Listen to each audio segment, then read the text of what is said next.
Welcome back. Or maybe this is your first time here, and if it is, I am glad you found this place. My name does not matter very much. What matters is that you are here, and you are comfortable, and you have a little time to listen. These videos are made for the quiet hours, for the moment when the day has finally closed its eyes, and you are left alone with nothing but the dark and the sound of your own breathing. I try to fill that space with something worth carrying into sleep. History, mostly. The kind of history that has no clean ending. The kind that leaves a door open somewhere in the back of your mind. A door you can walk through again whenever you need to. Tonight we are going very far back, further than most people are comfortable going. We are going to a hilltop in southern Turkey where, 12,000 years ago, somebody built something that should not exist. They carved stone pillars as tall as a 2-story building. They moved them across difficult terrain, without wheels, without draft animals, without metal tools of any kind. They arranged them in circles.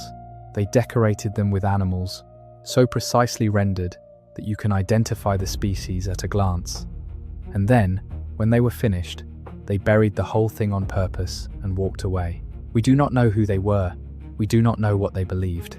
We do not know what the place was for. We do not even have a name for the people who built it. What we have is the site itself. Frozen in stone beneath a hill in the ancient borderland between the Tigris and Euphrates river valleys, waiting nearly 12,000 years for someone to dig it up and realize that everything we thought we knew about the beginning of civilization was probably wrong. That is what tonight is about. If you are watching this to fall asleep, that is exactly why I make these videos. Maybe subscribe and let me know where are you right now and what time is it. Close your eyes if you want to. There is nothing here that requires your full attention. Let the words settle around you like something soft.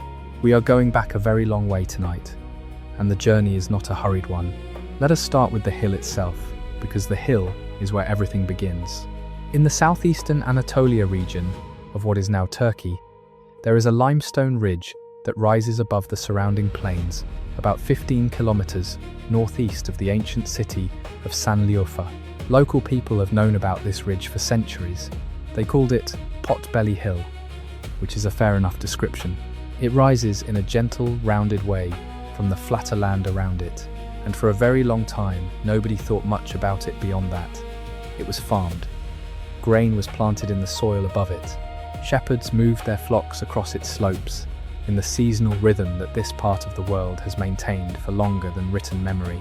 In 1963, an archaeological survey team from the University of Chicago passed through the area.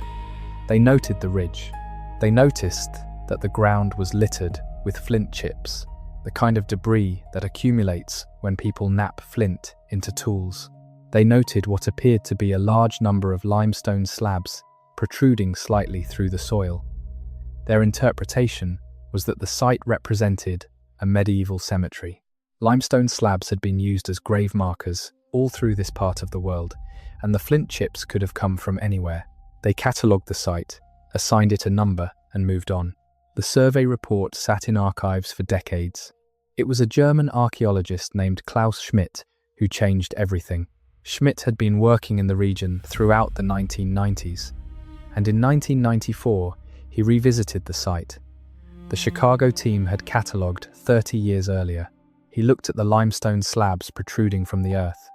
He looked at the flint chips, and he reached a very different conclusion. These were not grave markers. The slabs were too large, the flint chips were too numerous and too widely distributed, and when he got down close to one of the exposed limestone surfaces, he saw something that made everything else irrelevant. There were carvings on the stone, not scratches, not casual marks, deliberate, skilled, deeply cut relief carvings of animals, a fox, a crane, what appeared to be a vulture, done by someone who had looked carefully at these animals, who had understood their anatomy, who had spent considerable time learning to render in stone what the eye could see in life. Schmidt immediately understood that this was not a cemetery from the medieval period. He did not yet know what it was, but he knew it was old, and he knew it was significant, and he arranged to begin a formal excavation the following year. What his team found in those first excavations, and what teams have continued to find in the decades since Schmidt's death in 2014, is the site we now call Göbekli Tepe. The Turkish name carries the original meaning intact. Göbekli means navel or potbelly. Tepe means hill, potbelly hill. The most important archaeological site discovered in the 20th century sits under a name that makes it sound like a place a goat might wander through without noticing. The first thing that established Göbekli Tepe as something entirely outside the existing framework of human prehistory was not the carvings, though the carvings were extraordinary. It was the dates. Radiocarbon dating and other chronometric methods placed the construction of the earliest layers at the site to approximately 11,600 years before the present. The margin of error varies depending on the specific sample and method used, but the general range is well established. The oldest parts of Göbekli Tepe were built around 10,000 BCE, give or take a few centuries. Let that settle for a moment. The pyramids at Giza were built roughly around 2,550 BCE. That means Göbekli Tepe predates the Great Pyramid by more than 7,000 years. The city of one of the earliest known cities in human history, dates to roughly 4,000 BCE. Göbekli Tepe predates by 6,000 years. The oldest known writing, the proto-cuneiform tablets from Mesopotamia, dates to roughly 3,400 BCE. Göbekli Tepe predates writing by more than 8,000 years. But here is the detail that makes archaeologists genuinely uncomfortable, that makes the site not just old but paradoxical in a way that refuses to resolve itself neatly. The people who built Göbekli Tepe were not farmers. They had not yet domesticated crops. They had not yet domesticated animals, with the possible exception of dogs. They were hunter-gatherers, mobile, nomadic in their basic orientation, living off wild plants and wild animals. The entire framework of what we thought we knew about the relationship between complexity and agriculture, about the sequence in which civilization develops, rested on the assumption that you needed farming first, that the surplus food produced by agriculture was what allowed people to stay in one place, to specialize their labor, to build monuments, to create the social organization necessary for large-scale cooperative construction. Göbekli Tepe inverts that sequence completely. The people who built it were doing so before any of those conditions existed, or at least before the conditions we thought were necessary. And the site they built is not a simple thing. It is not a pile of stones or a rough enclosure. It is a complex, deliberately designed, architecturally sophisticated installation that required enormous cooperative effort sustained over a very long period of time. The T-shaped pillars at Göbekli Tepe are the most immediately striking element of the site. They are made of limestone, quarried from the bedrock of the ridge itself. The largest of them stand roughly 5 to 6 meters tall, around 17 to 20 feet, and weigh somewhere between 10 and 20 tons. They are cut into a distinctive T shape, which gives them a vaguely anthropomorphic quality, a broad flat top like a head or a cap, a narrower shaft below. Many of them are carved with detailed animal reliefs. The animals include foxes, boars, snakes, aurochs, gazelle, birds of various species including vultures, cranes and ducks, scorpions, spiders, and an assortment of other creatures. Some pillars bear images of human arms and hands, suggesting that whoever carved them understood the pillars to be, in some sense, standing figures. Not exactly people, but not exactly not people either. The pillars are arranged in enclosures. The enclosures excavated so far are roughly circular or oval in plan, with 2 taller central pillars at the center and smaller pillars arranged around the perimeter. The central pillars, in some enclosures, stand facing each other, which reinforces the sense that they are meant to represent some kind of presences, 2 figures in a relationship of some kind, looking out over the space between them. At least 20 enclosures are believed to exist at the site, based on ground-penetrating radar surveys. As of the most recent reporting available, only a fraction of those have been fully excavated. The site covers roughly 90,000 square meters. The total scope of what lies beneath the hill has not yet been fully defined. The scale of what this required, in terms of human organization and sustained effort, is genuinely difficult to wrap a modern mind around. Someone had to identify and quarry the stone. The quarrying required tools and technique, and indeed, there are partially finished pillars still lying in the nearby bedrock, showing exactly how the stone was worked. Someone had to move the finished pillars from the quarry to the construction site, over terrain that was not flat, using technology that did not include the wheel. Experimental archaeology has suggested various methods, involving sledges, ropes, rollers, made from timber, large numbers of people working in coordinated ways.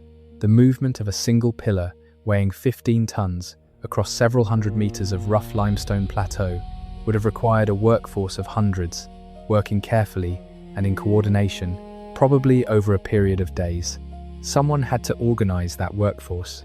Someone had to ensure that the people doing the moving were fed and watered and sustained through the effort.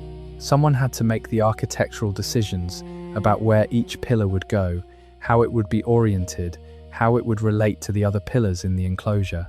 Someone had to know what the finished thing was supposed to look like before it existed.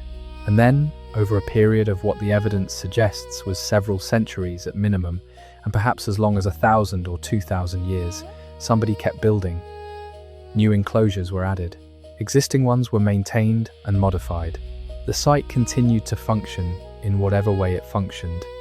And throughout that entire span of time, the people doing this were not, as far as we can tell, farmers. They were people who went out and hunted wild animals and gathered wild plants, and who came back, apparently, to this hilltop in the limestone plateau and worked stone, and fed the people working stone, and maintained an installation whose purpose we do not yet understand. This is not a detail. This is the core of the paradox. The animals carved on the pillars have attracted a great deal of attention from researchers and enthusiasts alike, partly because they are beautiful and partly because they are strange. Beautiful first. The carving at Göbekli Tepe is accomplished work. The animals rendered on the pillars are done in high and bas relief, meaning the stone around them has been cut away to leave them standing proud of the surface. Three-dimensional, caught in motion or in alertness. The fox on one pillar is shown leaning forward, its mouth slightly open, its tail extended behind it. It has the quality of a moment arrested. Whoever carved this had spent time watching foxes. They understood how a fox holds its body when it is interested in something. They knew the proportion of the tail to the body, the angle of the ears. This is not a schematic symbol of a fox. It is a fox, rendered by someone who looked carefully at the world. The vultures receive particularly elaborate treatment at several points in the site.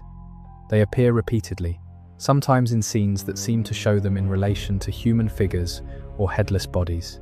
The exact interpretation of these scenes is contested, but the vultures are clearly significant in whatever symbolic vocabulary the site was built to express. In later periods across this region and further east, vultures were associated with death and the transition of the soul, with the sky, with the carrying of the dead upward out of the world of the living.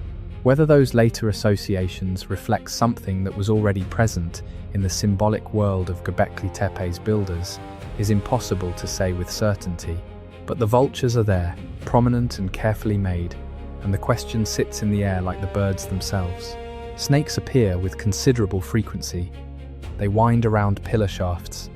They emerge from beneath stones. They are shown in groups, in the symbolic systems of many later cultures across the Near East and beyond. The snake carries meanings related to the underworld, to cycles of renewal and death, to the hidden knowledge that lives beneath the surface of things. At Göbekli Tepe, the snakes seem to be everywhere, and they seem to be important, and beyond that the stone does not tell us. The scorpions are unsettling in a way that is hard to articulate precisely. Scorpions are present throughout the animal roster of the site, and they are rendered with the same care and attention given to the foxes and the birds. The thing about scorpions in this landscape is that they are genuinely dangerous. They were then, and they remain so now. The species found in this part of Turkey include some capable of delivering a lethal sting. To carve a scorpion on a sacred pillar, or on what we assume was a sacred pillar, is either to invoke danger, to acknowledge it, to contain it symbolically, or to do something else entirely that we do not have a framework for understanding. All of those interpretations are equally available to us and equally unverifiable. The boars at Göbekli Tepe are carved with their bristles raised. This is a specific posture, the posture of an animal that has detected a threat and is preparing itself. You only know to carve a boar that way if you have been in the presence of a boar that was about to charge. The people who built this site lived in close enough contact with the wild world that they knew these details from direct experience. They hunted. They were sometimes hunted. The line between predator and prey was not a line that existed only in abstract space for them. It was a line they walked along every day of their lives. What the animals mean in the specific context of Göbekli Tepe, what they were intended to communicate to whoever came to the site and looked at them, what relationship they were meant to establish between the human world and the animal world, or between the living and the dead, or between the community that built the site and the powers they understood themselves to be in relationship with. Those questions remain genuinely open. The people who could answer them have been gone for 12,000 years, and they did not leave anything written because writing would not exist for another 8,000 years. Let us talk about the act of burying it, because this is one of the most extraordinary things about Göbekli Tepe, and it tends to get less attention than the dramatic facts about the pillars and the dates and the hunter-gatherer builders. At some point, the people who used the site deliberately buried it. They filled the enclosures with rubble and sediment. They covered the pillars, some of which stand taller than a modern two-story house, with intentional fill. They sealed the whole thing under a hill and, apparently, walked away from it. This was not the result of abandonment followed by natural accumulation. Natural processes accumulate material at particular rates and in particular ways that leave distinctive signatures in the stratigraphy, the layers of sediment. What researchers found at Göbekli Tepe is something different. The fill is relatively homogeneous. It contains a mix of material, flint tools, animal bones, small stone artifacts that looks more like intentional deposit than like the slow drift of wind-blown sediment or the gradual collapse of structures. The current understanding is that the site was backfilled deliberately, intentionally closed. Why would you do that? There are several categories of possible answer, none of which can be fully verified. One possibility is that the burial was an act of reverence. If the site was understood to be sacred, then sealing it might have been a way of completing a cycle, of bringing something to a proper end, rather than simply leaving it to decay.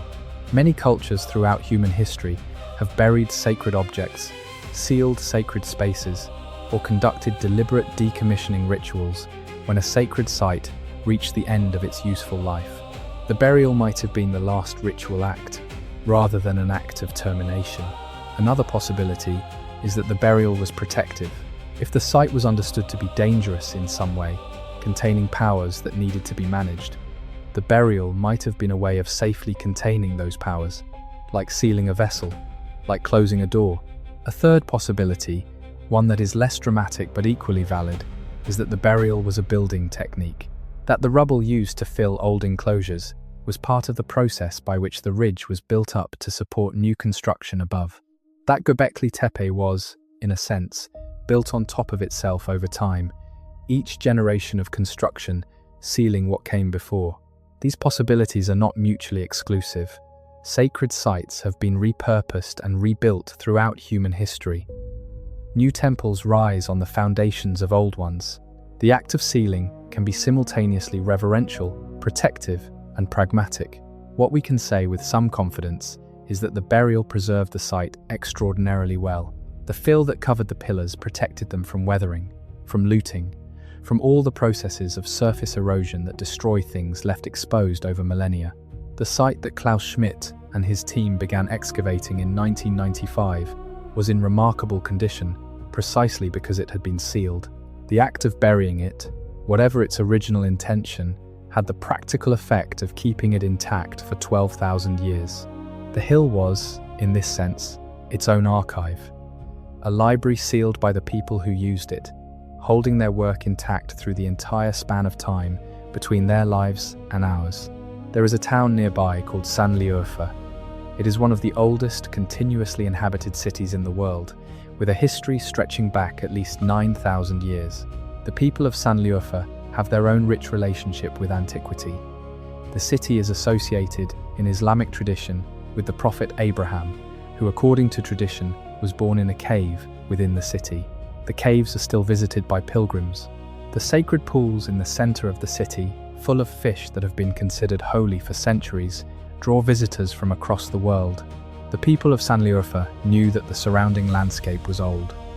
They felt it in the way that people feel the particular weight of places that have accumulated time. But even they had not guessed at what lay under Potbelly Hill.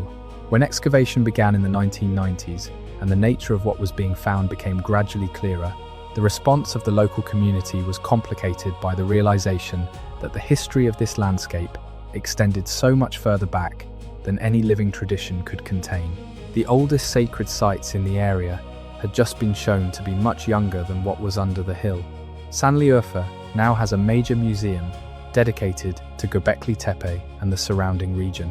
The museum opened in 2015 and holds many of the smaller artifacts recovered from the excavations, as well as reconstructions and explanatory displays. Standing in that museum, looking at the stone objects that came from Göbekli Tepe, and then looking out the windows toward the hills where the site sits, there is a quality of vertigo that has nothing to do with height. It is the vertigo of scale, of standing at the edge of a span of time so long that your imagination simply refuses to walk all the way across it. Let us think for a moment about what 10,000 BCE actually felt like as a period of human existence.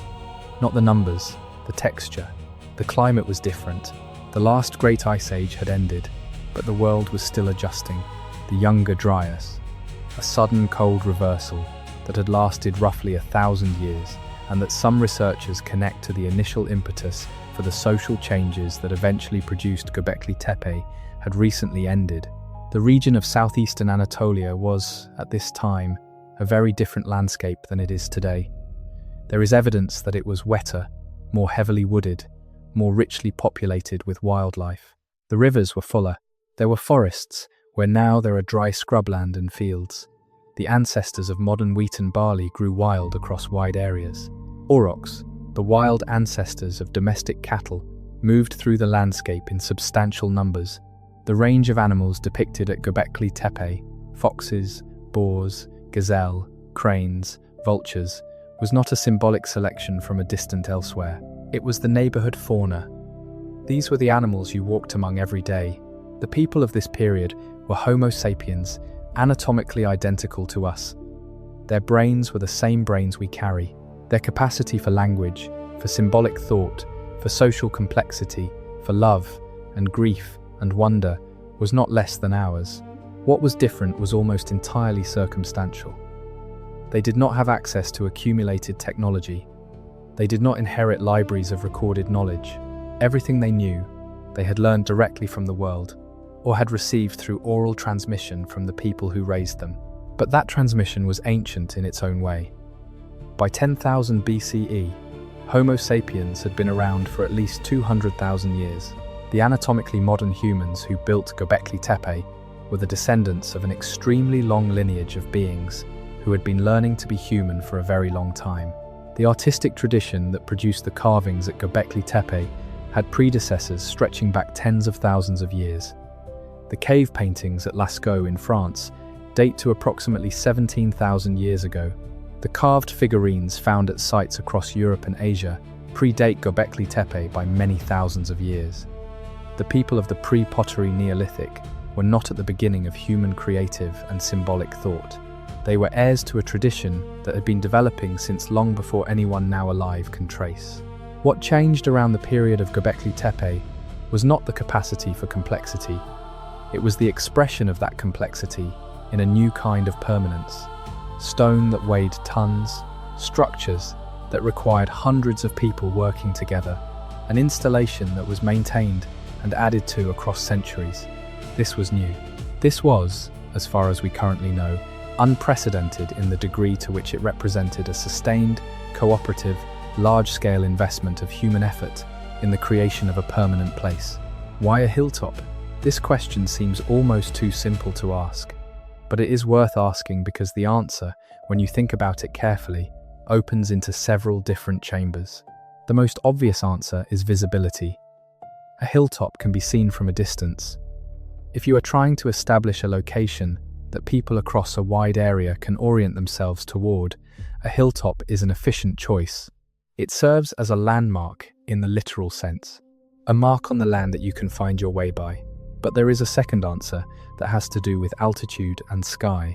On a hilltop, you are closer to whatever you understand to be above you. The horizon is further away, meaning you can see more of the sky at once. For a people without electric light, without the glow that washes out the stars in every modern settlement, the sky was an intimate presence. The stars were not abstract points in a distant void. They were companions. They moved in ways that were predictable once you had watched them long enough. They marked the seasons. They oriented navigation. They rose and set in patterns that connected to the rhythms of the animal world and the plant world. A hilltop gives you more of the sky. It makes you more present to whatever the sky contains. There is a third answer that has to do with the particular limestone geology of the site. The bedrock of the ridge at Göbekli Tepe was not just convenient stone, it was the source of the stone used to build the site. The builders did not have to transport material from somewhere else.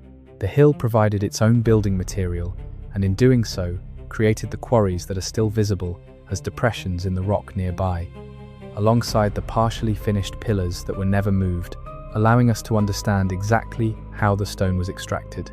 The hill was, in this sense, both the site and the quarry. The material and the destination of the material were the same. There may be a fourth answer, one that we cannot fully access.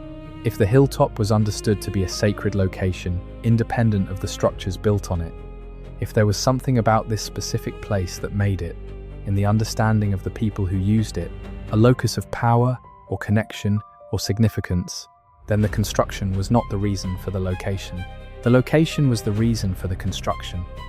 The builders built where they built because this hill already meant something to them before the first stone was cut. This is how it works at many of the world's sacred sites. The location comes first. The structure follows, an attempt to formalize, to anchor, to make permanent what was already understood to be present. Whether Göbekli Tepe works this way, we cannot know, but the possibility hangs over the site in a way that feels relevant. The question of what Göbekli Tepe was for has generated more speculation than almost any other question in modern archaeology. Let us be careful here. Let us distinguish between what is known, what is reasonably inferred, and what is speculation. What is known? The site was built. The site was used for an extended period. The site was eventually buried. The carvings on the pillars depict primarily animals, with some anthropomorphic elements. The spatial organization of the enclosures is consistent and deliberate. There is evidence that food was prepared and consumed at or near the site, including large quantities of animal bone from wild species. What is reasonably inferred? The site served some kind of communal function. The scale and complexity of its construction required large numbers of people working together, suggesting that it served a purpose recognized as important by a population larger than a single family or small band. The animal imagery was probably not decorative in the sense of being purely aesthetic. It was probably meaningful in a way that connected to the beliefs and practices of the people who created it. The site probably had something to do with whatever we choose to call the religious or spiritual or cosmological dimensions of the builder's existence. What is speculation?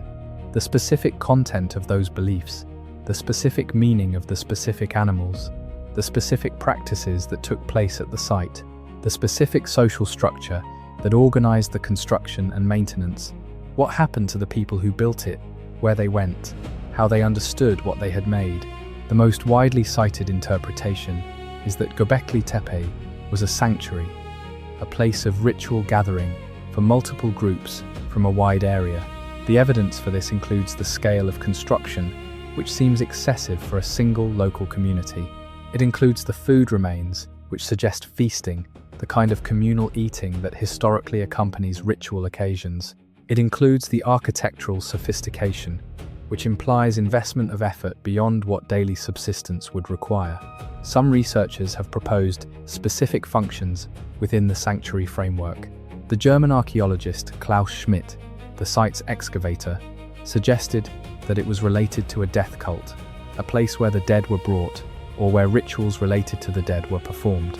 The vultures appear in this interpretation as psychopomps, beings that carry the soul of the dead from this world to whatever lies beyond it.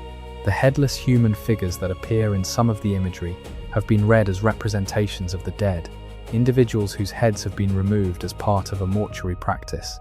This interpretation has some support in the broader archaeological record of the period, which includes evidence of skull curation, the deliberate preservation and sometimes modification of human skulls at other sites from roughly the same era.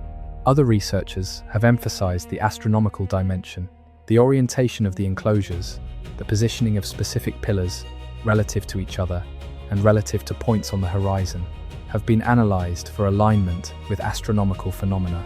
Some researchers have argued for alignments with specific stars or star groups, including the Pleiades, which appear in the cosmological systems of many later cultures in the region and elsewhere.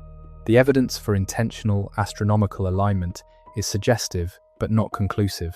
The problem with astronomical alignment studies is that the sky offers enough reference points that almost any orientation can be made to align with something. The question is whether specific alignments were intended by the builders, and that is difficult to establish without corroborating evidence from the builders themselves, evidence that does not exist. Still, other researchers have connected the site to the shamanistic practices that are attested in many hunter-gatherer cultures around the world. The idea here is that Göbekli Tepe may have been a place where specialists in altered states of consciousness, in the negotiation between the human world and the spirit world, gathered and worked. The animal imagery in this interpretation reflects the spirit animals, or power animals of shamanic tradition, beings that shamans might encounter in visionary states and whose power they sought to access. The snakes, the vultures, the boars, the foxes would each carry specific meanings within a system of spiritual ecology that we can no longer directly read. This interpretation has its attractions and its problems. It has attractions because shamanic traditions are genuinely ancient and genuinely widespread, and because the animal imagery at Göbekli Tepe does share some formal properties with the imagery found in shamanic contexts elsewhere. It has problems because shamanism is a modern analytical category that may not accurately describe any specific historical practice, and because importing categories from elsewhere to explain a site that is already partially defined by its inexplicability carries its own risks. The honest answer, the answer that is actually supported by the evidence, is that we do not know what Göbekli Tepe was for. We know it was important. We know it required enormous investment. We know it was used for a long time and then deliberately closed. We know it was decorated with specific animals in specific arrangements. We know it is old in a way that precedes almost everything we have ever used as a reference point for the beginning of civilization. And beyond that, we are telling stories that fit the facts we have, without being uniquely determined by them. That is not a comfortable place to sit, but it may be the most honest place to be. Let us wander for a while through what the site feels like as a physical place, because that is something the numbers and the interpretations cannot fully convey. The site sits on a limestone ridge. The stone is pale, almost white in direct sunlight, warm and slightly golden as the light shifts toward afternoon. The ridge offers views in multiple directions across the surrounding landscape. On clear days, you can see a long way. The distance that you can see from Göbekli Tepe is the distance that people would have had to come to reach it if they came from the surrounding region, and the evidence suggests that they did come from some distance. The enclosures that have been excavated are open to the sky now. The roofs, if there were roofs, are long gone. What remains is stone, the ring of perimeter pillars, the two taller central pillars, the floor, which in some enclosures shows evidence of terrazzo, a kind of lime plaster finish that would have given the surface a smooth, almost polished appearance. Between the pillars and the floor, you can begin to feel the space as a space rather than as a collection of objects. You can stand where people stood 12,000 years ago and look up at the same sky they looked up at, look across the enclosure at the carved pillars, feel the slight enclosure of the surrounding stone.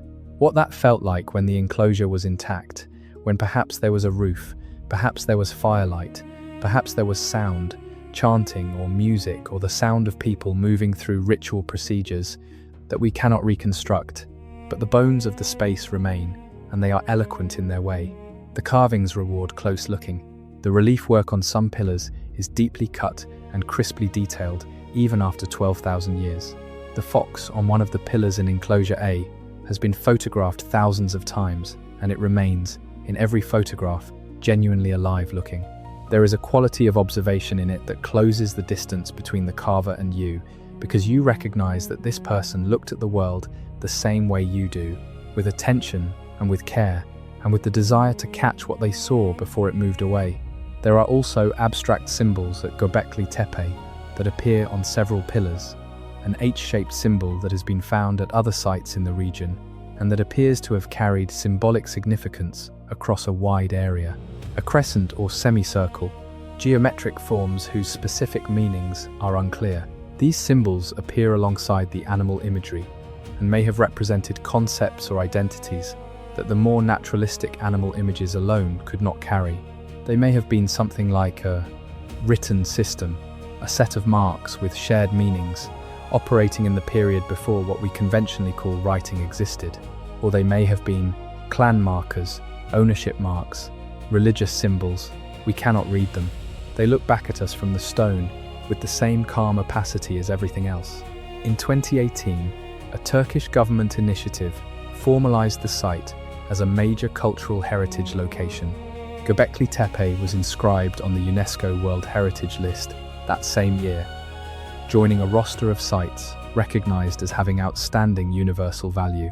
A protective shelter structure has been built over part of the excavated area to protect the exposed pillars from weathering. A visitor center and museum nearby present the site and its significance to the public.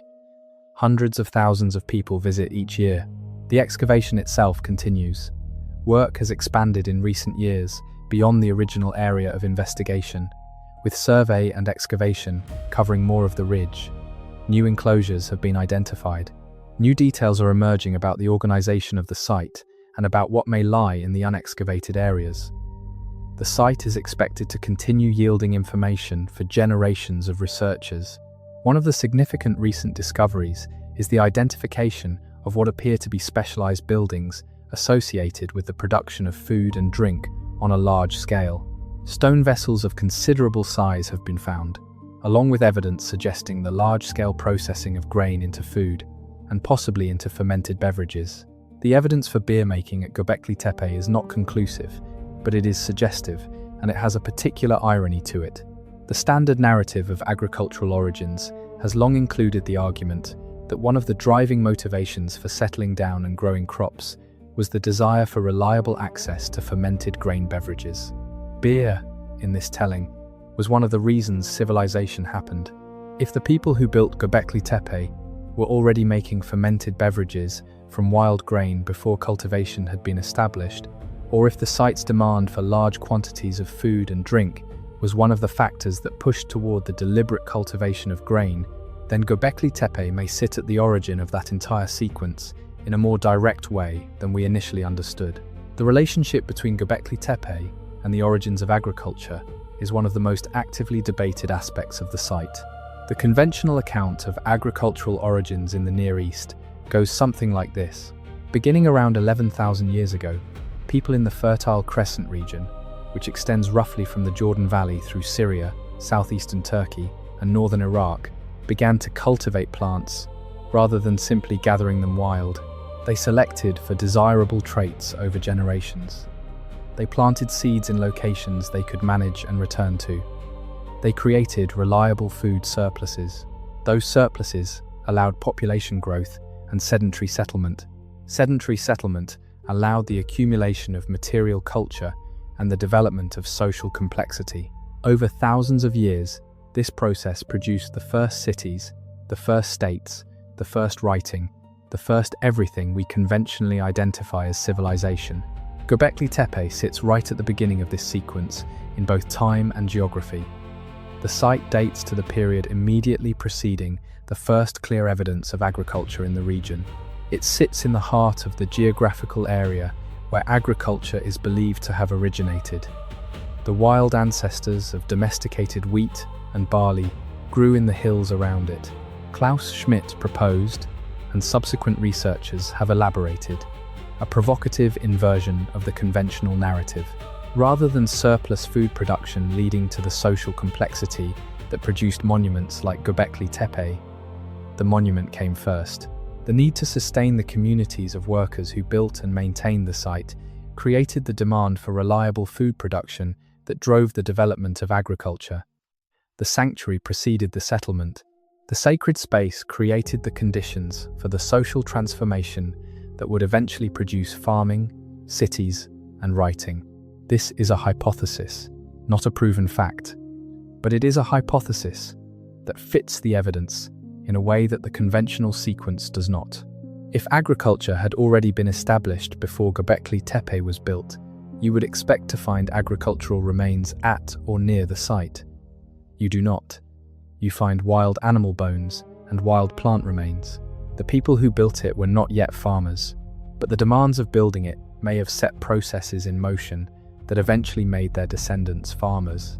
The sociologist Emil Durkheim, writing in the early 20th century, argued that the collective effervescence of religious ritual, the extraordinary energy and social bonding produced by shared sacred activity, was one of the primary engines of social evolution.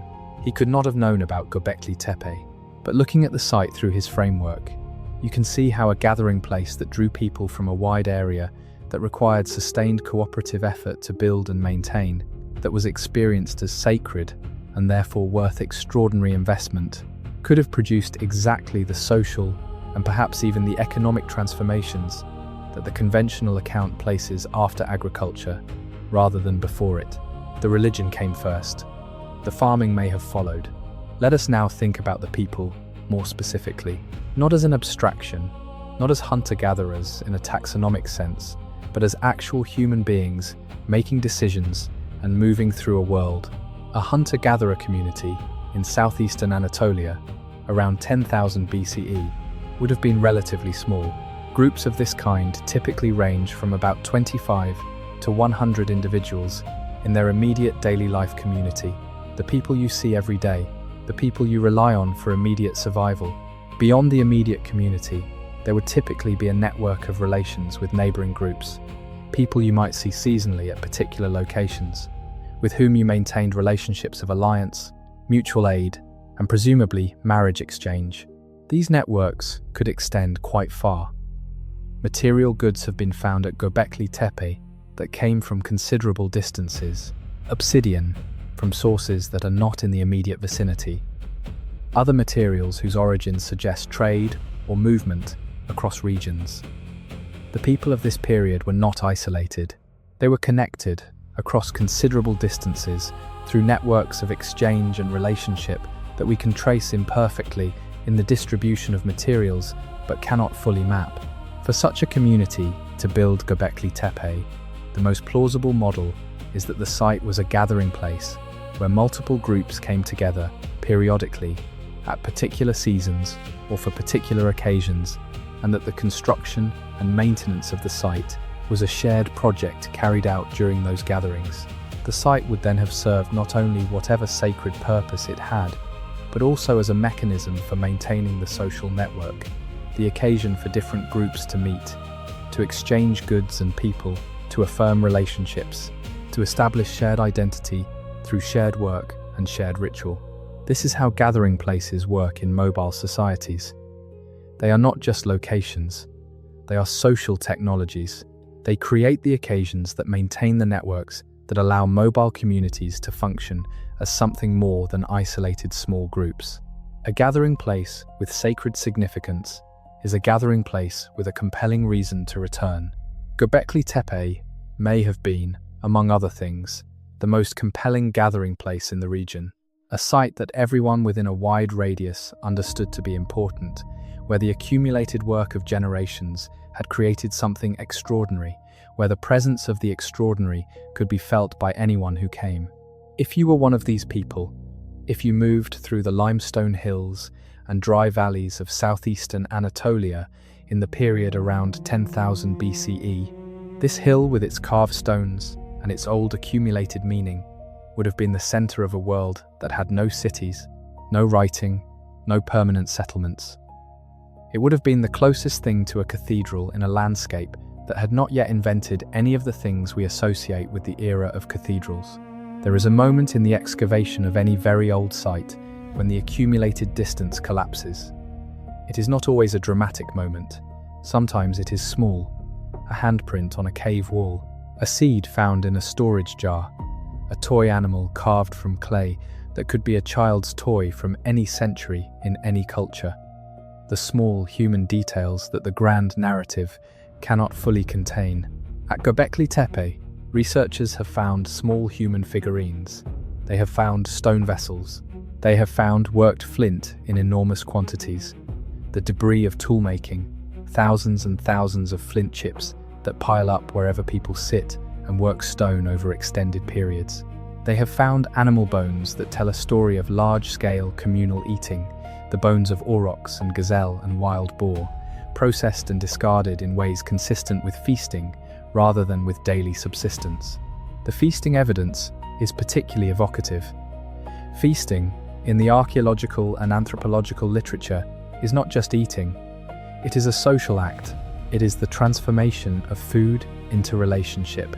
You feast together at the moment of maximum social meaning, at weddings and funerals and harvests, and the completion of buildings, and the coming together of groups that do not always share the same space.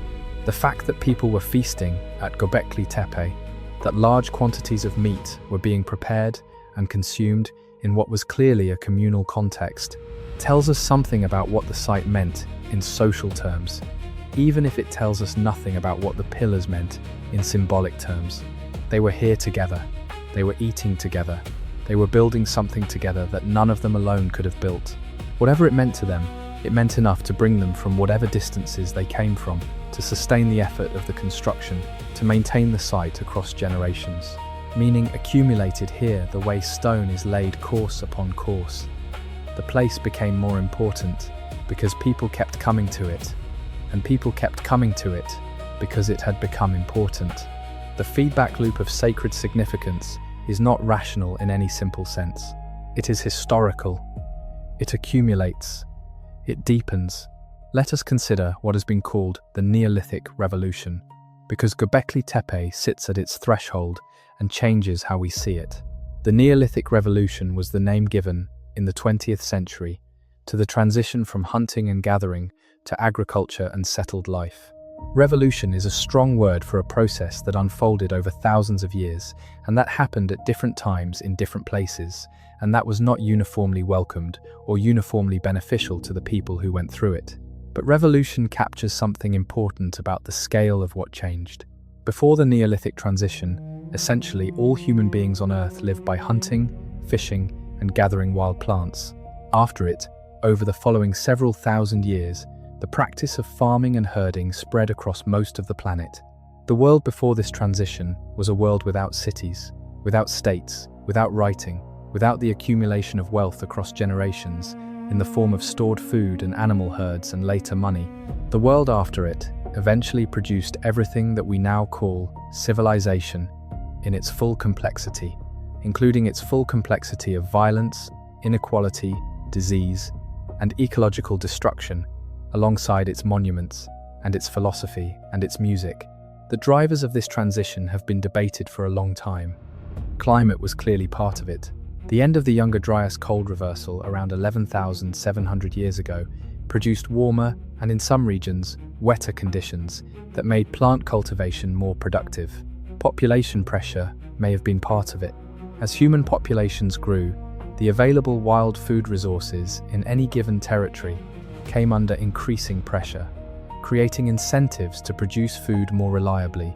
Social factors were almost certainly part of it.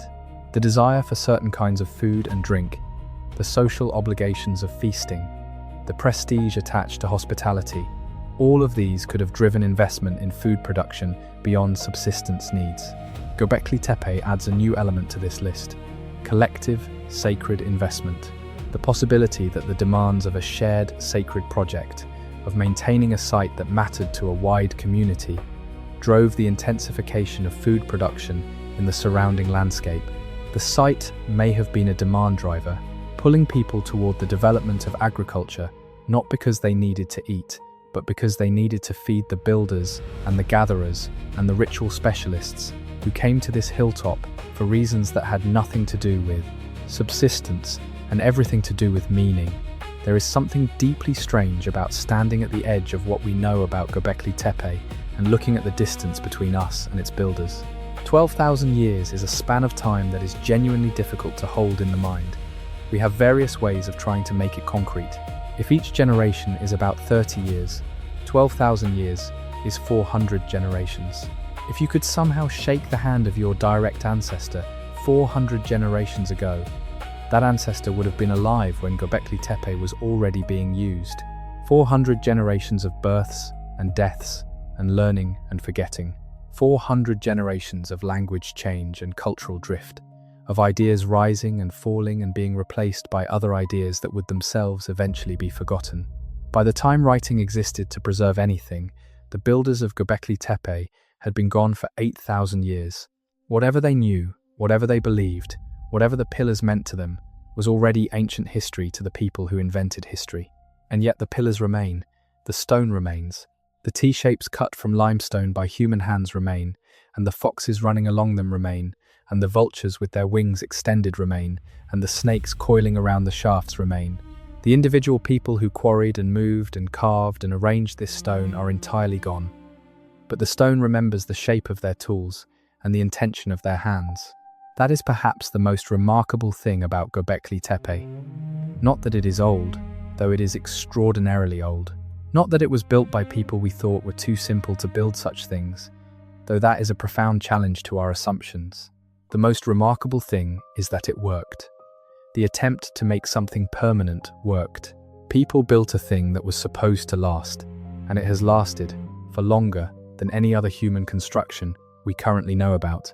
And it is still here, and we can still look at it, and the animals carved on it still look like the animals that live in the world today. The builders could not have known it would work this well. They could not have imagined the span of time across which their work would persist. They built for reasons that were immediate and meaningful to them, and the permanence was a consequence they could not have foreseen. But here it is. Here they are, in the stone, 12,000 years after they put their tools down and whatever they were doing was done. Let us talk about some of the specific enclosures in more detail, because the generalities can obscure the particularity of what is actually there. Enclosure D is often considered the most elaborate of the excavated enclosures. It is one of the largest, with a diameter of roughly 30 meters. Its two central pillars are the tallest found at the site, standing around 5.5 meters.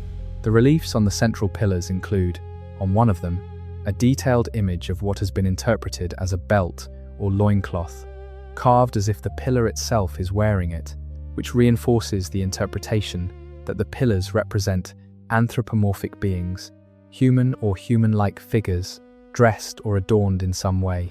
The belt motif includes further decorative elements, including what some researchers have described as a H symbol, the abstract mark found at several other points across the site. The perimeter pillars in Enclosure D carry animals, including boars, foxes, cranes, and a serpent that winds along an extended section of one pillar's shaft in a way that creates a sense of movement, even though the stone is perfectly still. The snake appears to be moving upward, or perhaps downward, along the pillar. The direction is ambiguous, and perhaps intentionally so. Enclosure C contains, on its perimeter, what has been described as the most complex scene yet found at Göbekli Tepe. It shows a group of large birds, interpreted as cranes or a similar species, in what appears to be a procession or a coordinated movement. The birds are shown from above, in a kind of bird's-eye view that has no obvious parallel in the other reliefs at the site. Why this particular enclosure contains this particular image, what it was meant to communicate, what the birds represent in the symbolic vocabulary of the builders, is not known.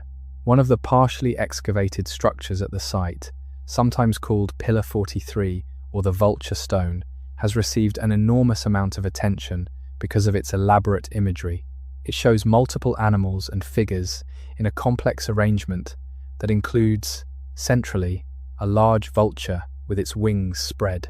Above the vulture's wing, there is a circular form that some researchers have interpreted as representing the sun or the full moon.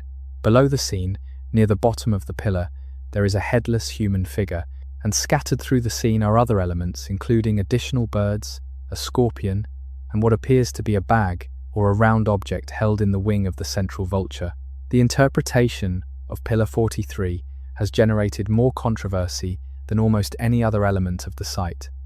The astronomer propositions have been particularly vigorous here. Some researchers have argued that the scene represents a specific celestial event, possibly the cosmic event that triggered the Younger Dryas Cold period around 12,900 years ago, a comet impact or airburst that would have been visible in the sky and catastrophic in its effects on the climate.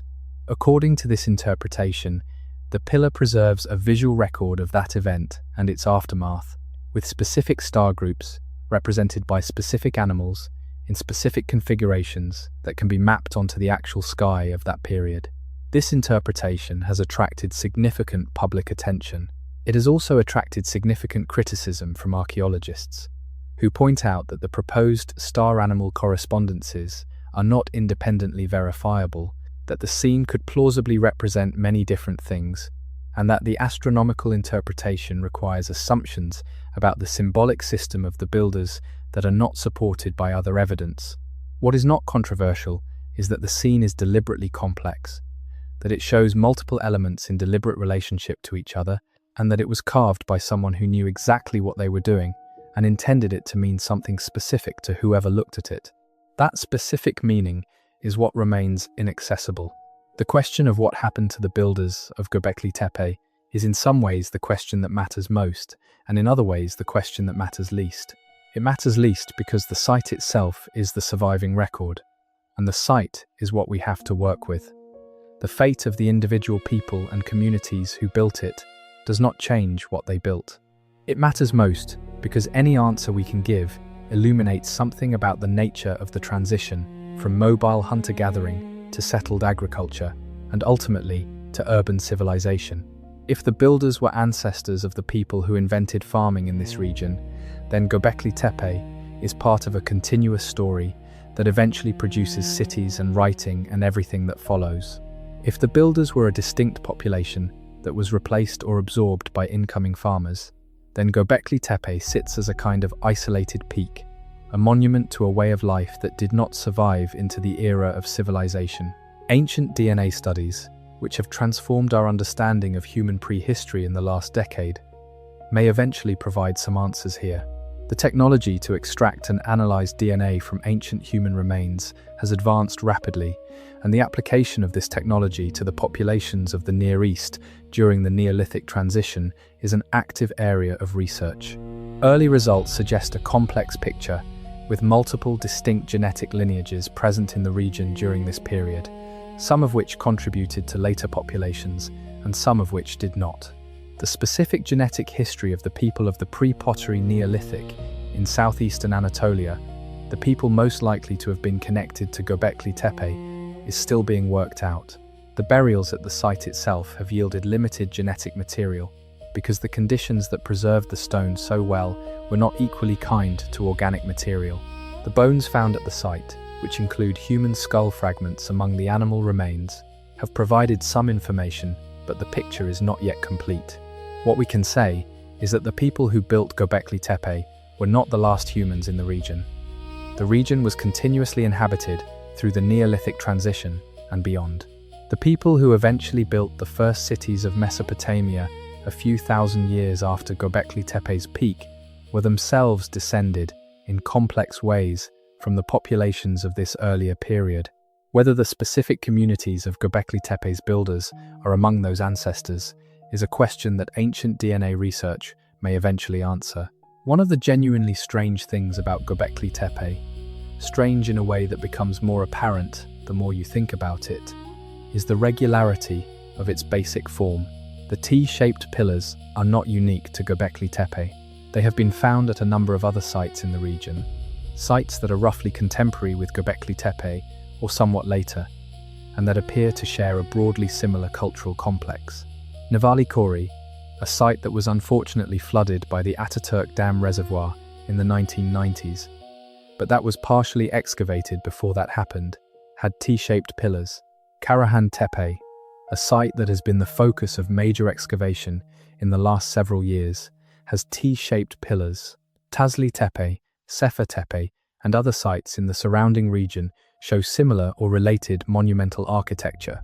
This means that Göbekli Tepe was not a one-time event. It was the most elaborately developed expression of an architectural and symbolic tradition that was widespread across a significant region during this period. The T-pillar was a shared form. The basic design of the enclosures was a shared pattern. The animal imagery, while varying in its specifics from site to site, drew on a shared vocabulary of species and forms. This is actually important for understanding Göbekli Tepe. If it were completely unique, you could interpret it as an anomaly, a one-time experiment that did not represent anything more general. But the distribution of related sites across the region suggests something more. It suggests a shared cultural tradition, a shared way of understanding what a sacred space should look like and what it should contain, operating across multiple communities over an extended period. You could think of it as a religious architecture, in the same way that Gothic cathedrals constitute a recognizable style that appears across multiple locations across an extended period. A Gothic cathedral in Paris and a Gothic cathedral in Cologne are not identical. They have their individual features and their local variations, but they share enough formal elements, pointed arches, flying buttresses, large windows, vertical emphasis, that you recognize them as members of the same tradition. The T-pillar enclosures of the pre-pottery Neolithic of southeastern Anatolia represent something similar, a recognizable tradition, expressed at multiple sites, sustained over centuries, embedded in a shared way of understanding the sacred. Karahan Tepe, the site that has received the most excavation attention in recent years as Göbekli Tepe has been further protected, has produced particularly interesting finds. The site is roughly 40 kilometers from Göbekli Tepe. It has both T-shaped pillars and also a distinct type of feature not found at Göbekli Tepe. Carved stone pillars that are set directly into the bedrock rather than freestanding. One of these shows a three-dimensional human face and torso emerging from a stone bench with an unusual quality of presence. The face is not abstract, it has features. It is looking at something, looking at whoever looks at it. This face has attracted considerable attention because it pushes the T-pillar tradition into new formal territory. If the T-pillars at Göbekli Tepe are anthropomorphic in a general way, representing human-like presences without specifying individual faces, the figure at Karahan Tepe is different. It has a face. It is specific. Whatever relationship the builders of these sites had with the beings represented in stone at Karahan Tepe, that relationship has become direct enough to show a specific countenance. The animals at Göbekli Tepe represent the wild world.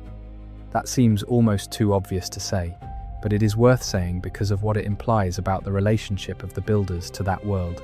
Hunter-gatherer communities exist in intensive relationship with the animals around them. Not the abstracted relationship that most modern people have with wildlife, encountered occasionally in parks or nature documentaries, but a direct, daily, intimate relationship in which the animals are simultaneously food, danger, competitors, and neighbors. A hunter who does not know the behavior of the local fox, the movement patterns of the local aurochs, the nesting habits of the local cranes, is not going to eat. The knowledge of animals that is encoded in the Göbekli Tepe carvings is not decorative knowledge. It is survival knowledge, transformed into art. But there is something more going on at Göbekli Tepe than the celebration of local wildlife. The specific selection of animals, the specific ways in which they are shown, the specific arrangements in which they appear, suggest that the animal world has been organized symbolically in a way that goes beyond naturalistic representation. The snakes are not just snakes. The vultures are not just vultures. They are concepts, carriers of meaning, members of a symbolic system whose grammar we cannot read. This is the fundamental challenge of Göbekli Tepe. We can see the vocabulary of the symbolic system, the individual animals and figures and abstract marks. We cannot see the grammar. We cannot read the sentences. We are looking at a text in a language that has no Rosetta Stone, no parallel text in a known language that could allow us to begin decoding it. The carvings are eloquent and entirely silent at the same time. The animals are also, many of them, dangerous animals. Foxes, boars, aurochs, snakes, scorpions. These are not the domesticated animals of the farmyard. They are the wild animals of a world where humans were not clearly the dominant species. In that world, the relationship with dangerous animals was not one of control, but of negotiation. You had to understand them well enough to predict their behavior, to avoid their worst moods, to take from them what you needed, while giving them sufficient space to remain in the world. The symbolic systems of hunter-gatherer cultures around the world frequently encode this negotiation, this careful relationship with a dangerous and powerful natural world in their art and their ritual. If Göbekli Tepe was a place for conducting that negotiation at the level of the sacred, a place where the community's relationship with the animal world was formally enacted and maintained, then the dangerous animals on the pillars make particular sense. You put on the pillar what you need to keep your relationship with. You make it permanent in stone because the relationship needs to be permanent, renewed each time you come to the hilltop, maintained through the act of coming and looking and being in the presence of the carved stone beings who represent the powers you live among. This is speculative. All of this is speculative, but it is the kind of speculation that feels grounded in something real about how humans have historically related to the sacred. The sacred is not generally the comfortable and the familiar. It is the powerful, the dangerous, the boundary crossing, the thing that does not stay within the lines of ordinary life. The sacred at Göbekli Tepe seems to have been populated primarily by the animals that reminded the builders every day of their lives that the world was larger and more powerful than any human community. One of the things that Göbekli Tepe has done to the field of archaeology is to make researchers more alert to the possibility that other, very old sites have been missed or misidentified. The site was catalogued in 1963 and dismissed as a medieval cemetery. It sat unexamined for 3 decades. If Klaus Schmidt had not revisited it in 1994, it might still be sitting in a catalogue somewhere while the hill was slowly eroded by agriculture and weather. The question of how many other sites like Göbekli Tepe might be sitting in catalogues around the world, misidentified or underestimated, or simply not yet examined with the right questions in mind, is one that the discovery has made genuinely urgent. The answer is probably more than we think. The application of ground-penetrating radar and other remote sensing technologies to archaeological survey has repeatedly revealed that what appears to be an empty landscape from the surface is often anything but empty below it. Excavation is slow and expensive and destroys as it reveals, which means that researchers tend to be selective about where they dig. The selection criteria have historically been biased toward known periods and known types of sites, which tends to produce more of the same rather than surprises. Göbekli Tepe is a reminder that the surprises are there, that the record of human activity in the deep past is more extensive and more complex than the excavated record shows, that the absence of evidence is not evidence of absence, a cliché that remains true despite its overuse, and that the frameworks we use to interpret the past need to be held loosely enough to accommodate the discoveries that will inevitably reshape them. There is a version of this thought that slides quickly into claims that are not warranted by the evidence, into the idea that there were lost advanced civilizations, technically sophisticated societies that built things we cannot explain and then disappeared without the kind of material trace that serious archaeology requires. Göbekli Tepe is sometimes recruited into this narrative as evidence that mainstream archaeology has been systematically wrong about the deep past and that there were ancient societies far more complex than the textbooks acknowledge. The problem with this is that Göbekli Tepe does not actually support the lost civilization narrative. What it shows is that the people of the pre-pottery Neolithic were capable of greater social complexity and more sophisticated architectural achievement than the older models of archaeology recognized. But those people were not an anomaly from outside the known sequence of human development. They were humans, living in the time and place that the archaeological record places them, using stone tools that the archaeological record documents, eating the animals and plants that the ecological record confirms were present, and eventually contributing, through the normal processes of cultural transmission and population, movement, and gradual change, to the societies that came after them. The remarkable thing about Göbekli Tepe is not that it requires a special explanation. The remarkable thing is that the normal processes of human creativity, cooperation, and meaning-making, operating within the constraints of a pre-agricultural world, were capable of producing this. You do not need to invoke lost advanced civilizations to explain Göbekli Tepe. You need only to take seriously the capacity of human beings who had not yet invented farming to organize themselves, to solve difficult problems, to create beauty, to invest in the permanent and the sacred. That is actually more remarkable than the lost civilization narrative. It says more about human nature than any alternative explanation. It says that the drive to make something that will outlast the individual life, the drive to build towards something larger than any single community can achieve alone, the drive to encode meaning in stone, so that the meaning can persist after the people who made it are gone. These drives are not products of civilization. They preceded civilization. They may have produced civilization. They are what we are, at a depth that civilization itself has not created and probably cannot entirely erase. In the long quiet of a night when sleep is coming slowly, there is something particular about thinking about Göbekli Tepe. It is the scale of the darkness that surrounds it. The 12,000 years in which nothing recorded the words and the knowledge and the beliefs of the people who built it. The oral traditions that carried whatever was known across generation after generation until the traditions themselves fragmented, shifted, recombined with other traditions, until the specific content of what the builders knew about their own world and their own monument was lost the way. All unwritten things are eventually lost. Languages die. When a language dies, the specific ways of thinking and seeing and understanding that were encoded in that language die with it. The people who spoke the language may survive as biological descendants of themselves, carrying their genes forward, but the cognitive world the language carried is gone. We know this happens because we have watched it happen within recorded history. Languages disappear every year. With each disappearance, a way of being in the world becomes inaccessible. The language spoken by the builders of Göbekli Tepe, whatever it was, has been gone for at least 10,000 years. It was gone before writing existed to preserve it. It is gone in a way that is more complete than the loss of Latin or Sanskrit or ancient Sumerian, because those languages at least left texts that can be studied. The language of Göbekli Tepe left nothing except the stone, and stone does not speak. What we have instead is the silence of the stone and the images on it, and the capacity we bring to those images from our own deep human inheritance of symbol and story, and the drive to make meaning from the world around us. That capacity is also 12,000 years old. It is older than 12,000 years.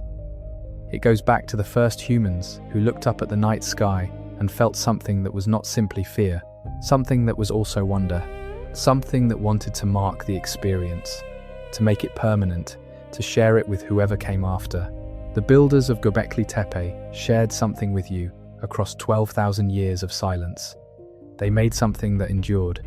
You are here, in the dark, at whatever hour this is, in whatever place you are, and the images they cut into limestone are still there in a valley in southeastern Turkey, and the connection between you, though it passes through more time than the mind can comfortably hold, is real. That connection is what history is, at its most essential. Not the sequence of events, not the catalogue of names and dates. The connection across time between people who all lived in the same world, who all looked at the same sky, who all tried to make something meaningful before the darkness took them. As excavation continues at Göbekli Tepe and at the related sites in the region, the picture that is emerging is becoming more complex rather than simpler. This is what tends to happen in good science. The more closely you look, the more texture you find. The more carefully you ask questions, the more the questions multiply. One recent area of focus has been the smaller objects found at the site. Objects that do not have the dramatic, visual impact of the large T-pillars, but that may be equally informative about the daily life and belief system of the builders. These include small, carved stone figures of humans and animals, some of which show remarkable detail given their small scale. They include stone vessels of various sizes, some of them large enough to hold substantial quantities of liquid. They include worked bone and shell objects. And they include, in considerable quantity, the worked flint that has been found across the site, and that represents the primary toolkit of the builders. The flint assemblage is informative in a way that the monumental architecture is not. Flint tools are the ordinary material of ordinary life. They are the things you use every day to cut meat, to scrape hides, to shave wood, to process plants. The type of flint tools found at a site and the way they are made and used tells you about the daily activities that took place there. At Göbekli Tepe, the flint assemblage is consistent with a site where people were doing a wide range of activities, not just the specialized activities of a ritual occasion, but also the mundane work of daily survival. This suggests that the site was not only visited for ceremonial purposes. People lived there, or at least spent extended periods there, doing the ordinary work of living alongside whatever extraordinary work the site required. This is not surprising. Sacred sites in many cultures are also centers of habitation, of craft production, of daily life. The sacred and the ordinary are not always as separated as modern sensibility tends to assume. Let us come back to the question of what the site was for, but approach it from a different direction this time. Rather than asking what it meant to its builders, let us ask what it did.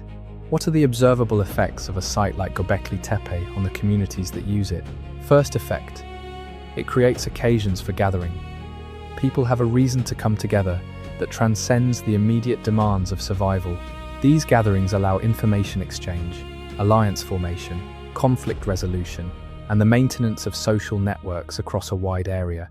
Second effect: it provides a shared identity marker. The communities that participate in the construction and maintenance of the site, and that share the knowledge of what it means and how to use it, are defined in part by that participation and knowledge. The site creates a we, a group defined by shared relationship to this particular place and these particular practices. Third effect: it encodes knowledge. The carvings on the pillars, whatever they specifically mean, encode information about the natural and possibly the supernatural world as understood by the builders. Each generation that comes to the site reads that encoded information and transmits it, in whatever form, to the next generation. The site functions as a kind of library in a world without books, a stable reference that allows knowledge to be stored outside individual minds. Fourth effect: it demands cooperation. The site cannot be built or maintained by a single person or a small group. Its very existence requires ongoing collective effort, and that effort, when it happens, produces the social bonding that collective work produces. The site is a machine for generating solidarity. Fifth effect: it accumulates meaning. Each generation of use adds another layer of association, another stratum of memory, another body of experience associated with this place. The site becomes richer in meaning over time, more weighted, more compelling, more central to the identity of the communities that use it. This is the process by which ordinary places become sacred places, and it operates through time in a way that individual acts of construction cannot fully account for. These effects are not hypothetical. They are documented in the study of sacred sites across many cultures and many periods. The specific effects probably varied in their relative importance at different stages of Göbekli Tepe's use, and the specific way they operated would have reflected the specific cultural context of the builders.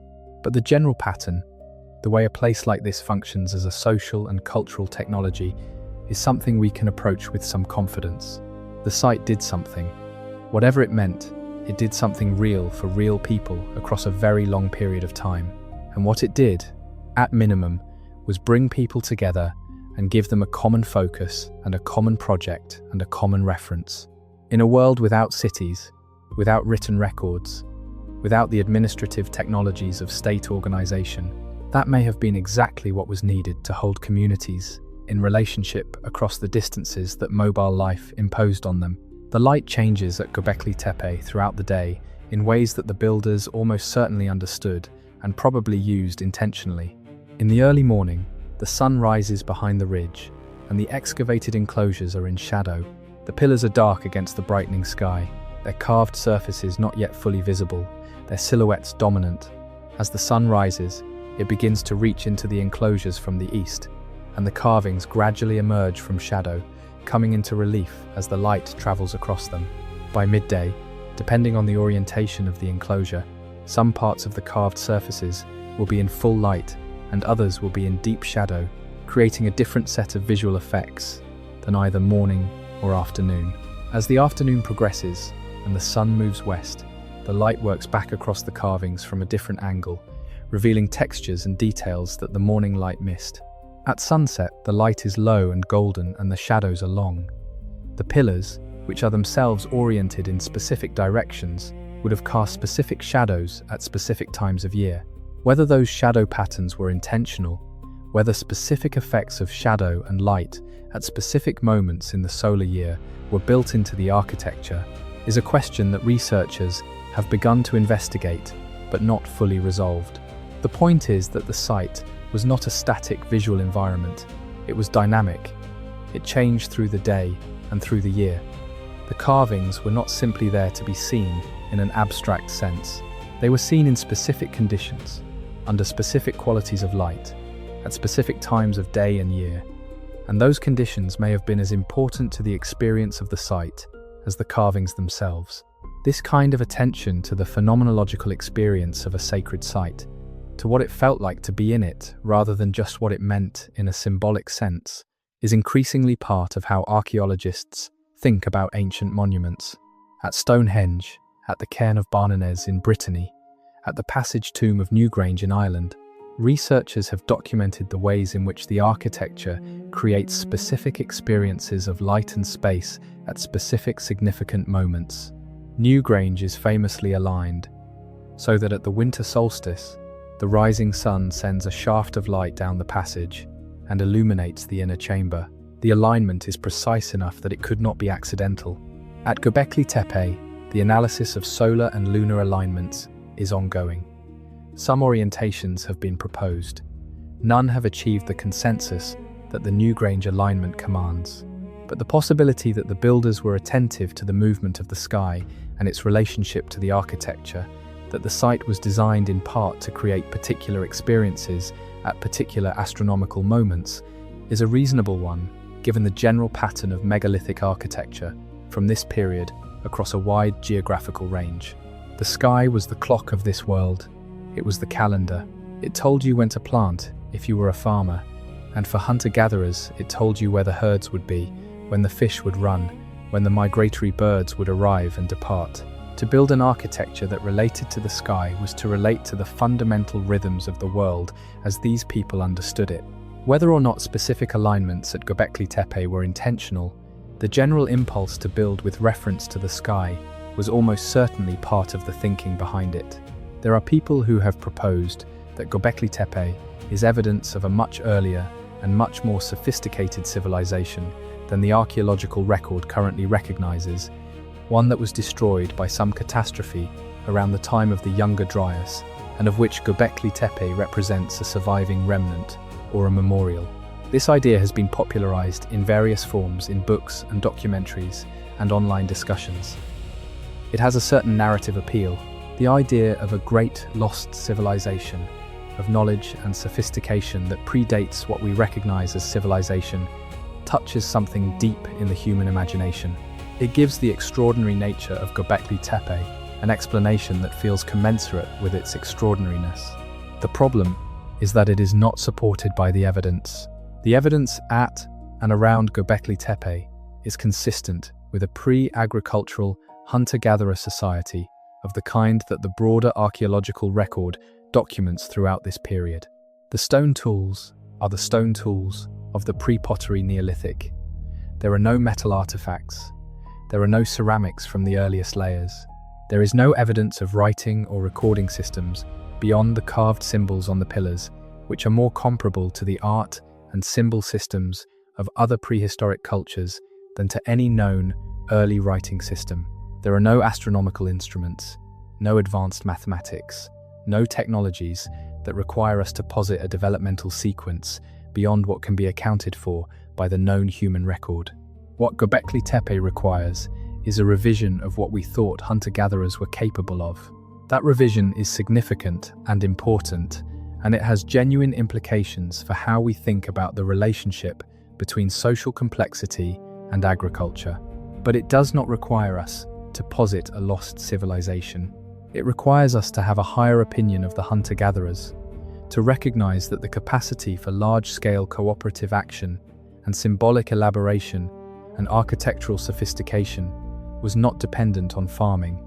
That is a better and more interesting discovery than a lost civilization, because it tells us something true about human nature, rather than something speculative about a hypothetical past. The people who built Göbekli Tepe were extraordinary.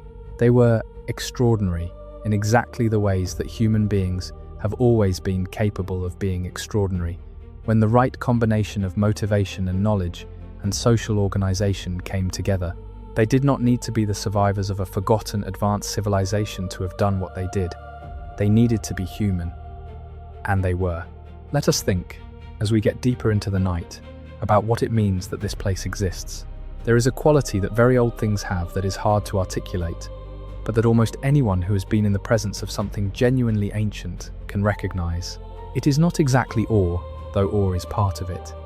It is not exactly sadness, though there is something elegiac in it. It is more like a recalibration, a shift in the internal sense of scale.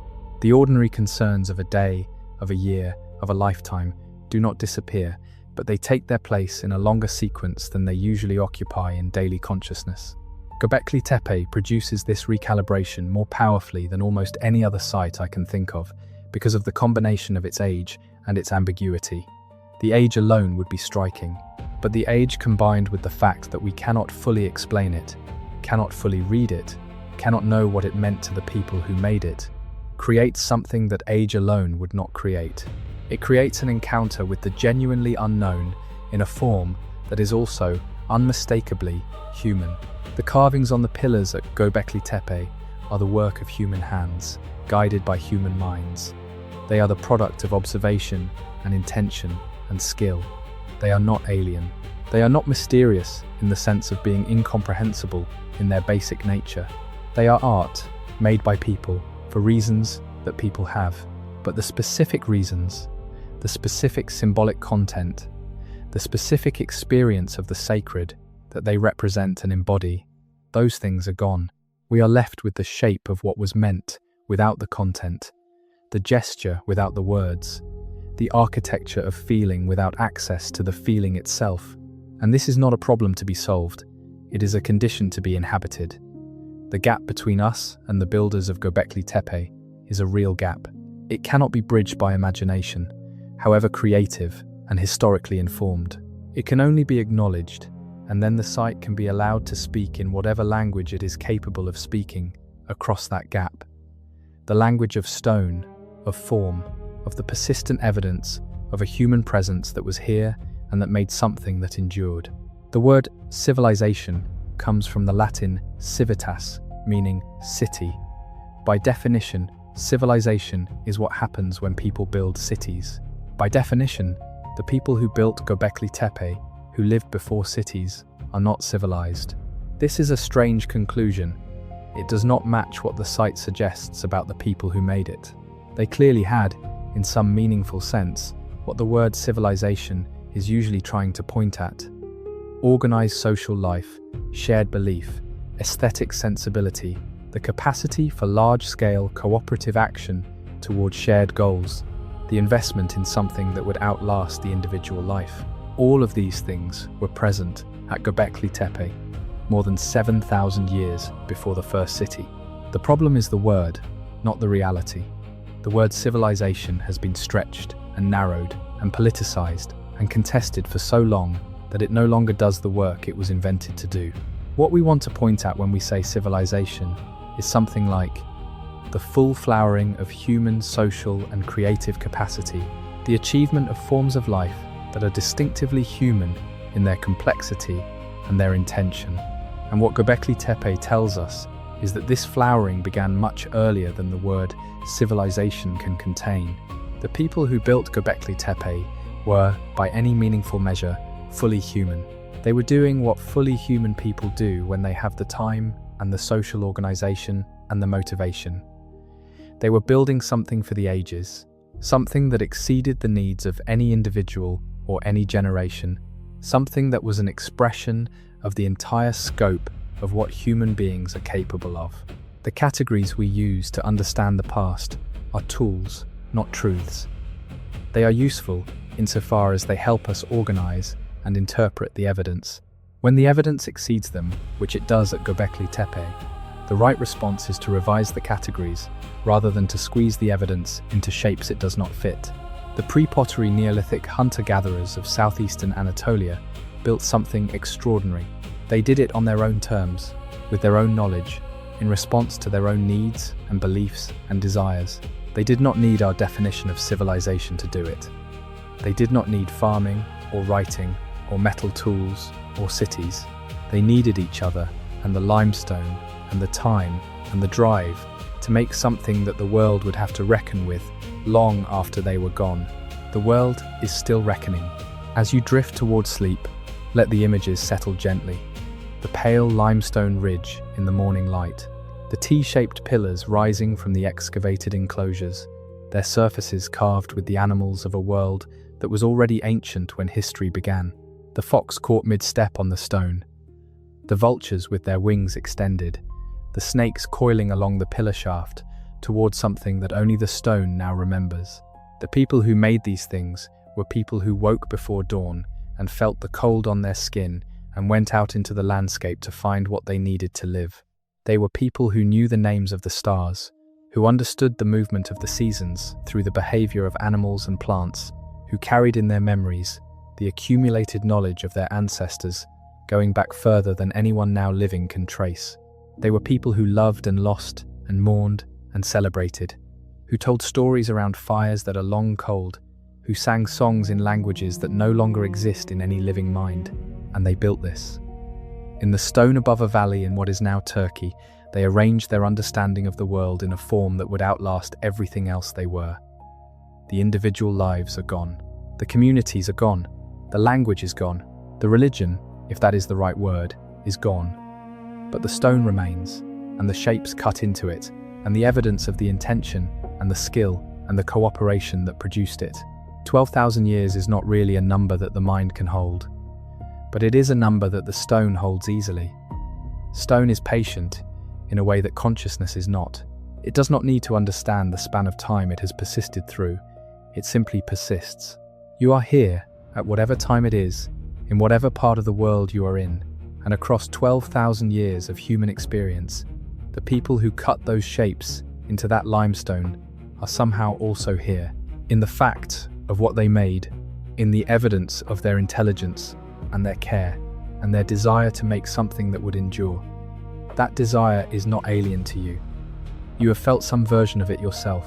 Every person who has ever tried to make something that mattered, something that would outlast the moment of its making, has felt what the builders of Göbekli Tepe felt. The desire to persist. The desire to mean something beyond the individual life. The desire to leave a mark that says, we were here, and we were paying attention, and we found something worth preserving. They found it. It is still there. You can go and see it if you want to. Or you can close your eyes and let it be here in the dark with you. This oldest human monument, this paradox in limestone, this temple built before the idea of a temple existed in any form that we can trace. This thing that should not exist, and that exists nonetheless, quietly, on a hilltop in southeastern Turkey, waiting with the patience of stone for whoever needs it next. Sleep well. The morning will come at the right time, and the hill will still be there. There is something that happens when you stay with a difficult question long enough. The question stops being a problem and starts being a companion. You stop trying to solve it and start listening to what it says about the nature of things. The question of Göbekli Tepe is one of those questions. The more you sit with it, the more it reveals, not about the specific facts of the site, which remain genuinely limited, but about the assumptions that the site challenges, about what we thought we knew, and why we thought we knew it, and what it means that we were wrong. Let us stay with one of those assumptions for a while, because it is interesting in a way that goes beyond the archaeological. The assumption is this: that complexity requires surplus. That large-scale cooperation, sophisticated architecture, symbolic elaboration, the investment of effort in things that do not have immediate survival value, All of these require a prior foundation of agricultural surplus. That you need, first, more food than you need just to survive. That only then can you release labor from food production and direct it toward building temples or composing poems or making maps of the stars. This is a reasonable hypothesis. It is a hypothesis that fits a great deal of the archaeological record, but it is not a law of nature. It is a pattern, and patterns have exceptions, and the question is what the exceptions tell us about the pattern. Göbekli Tepe is an exception. The people who built it did not have agricultural surplus. They had wild food, and they had to find it, and the finding of it took most of their time and effort. By the standard model, they should not have had the released labor to build a site of this scale and complexity, but they built it.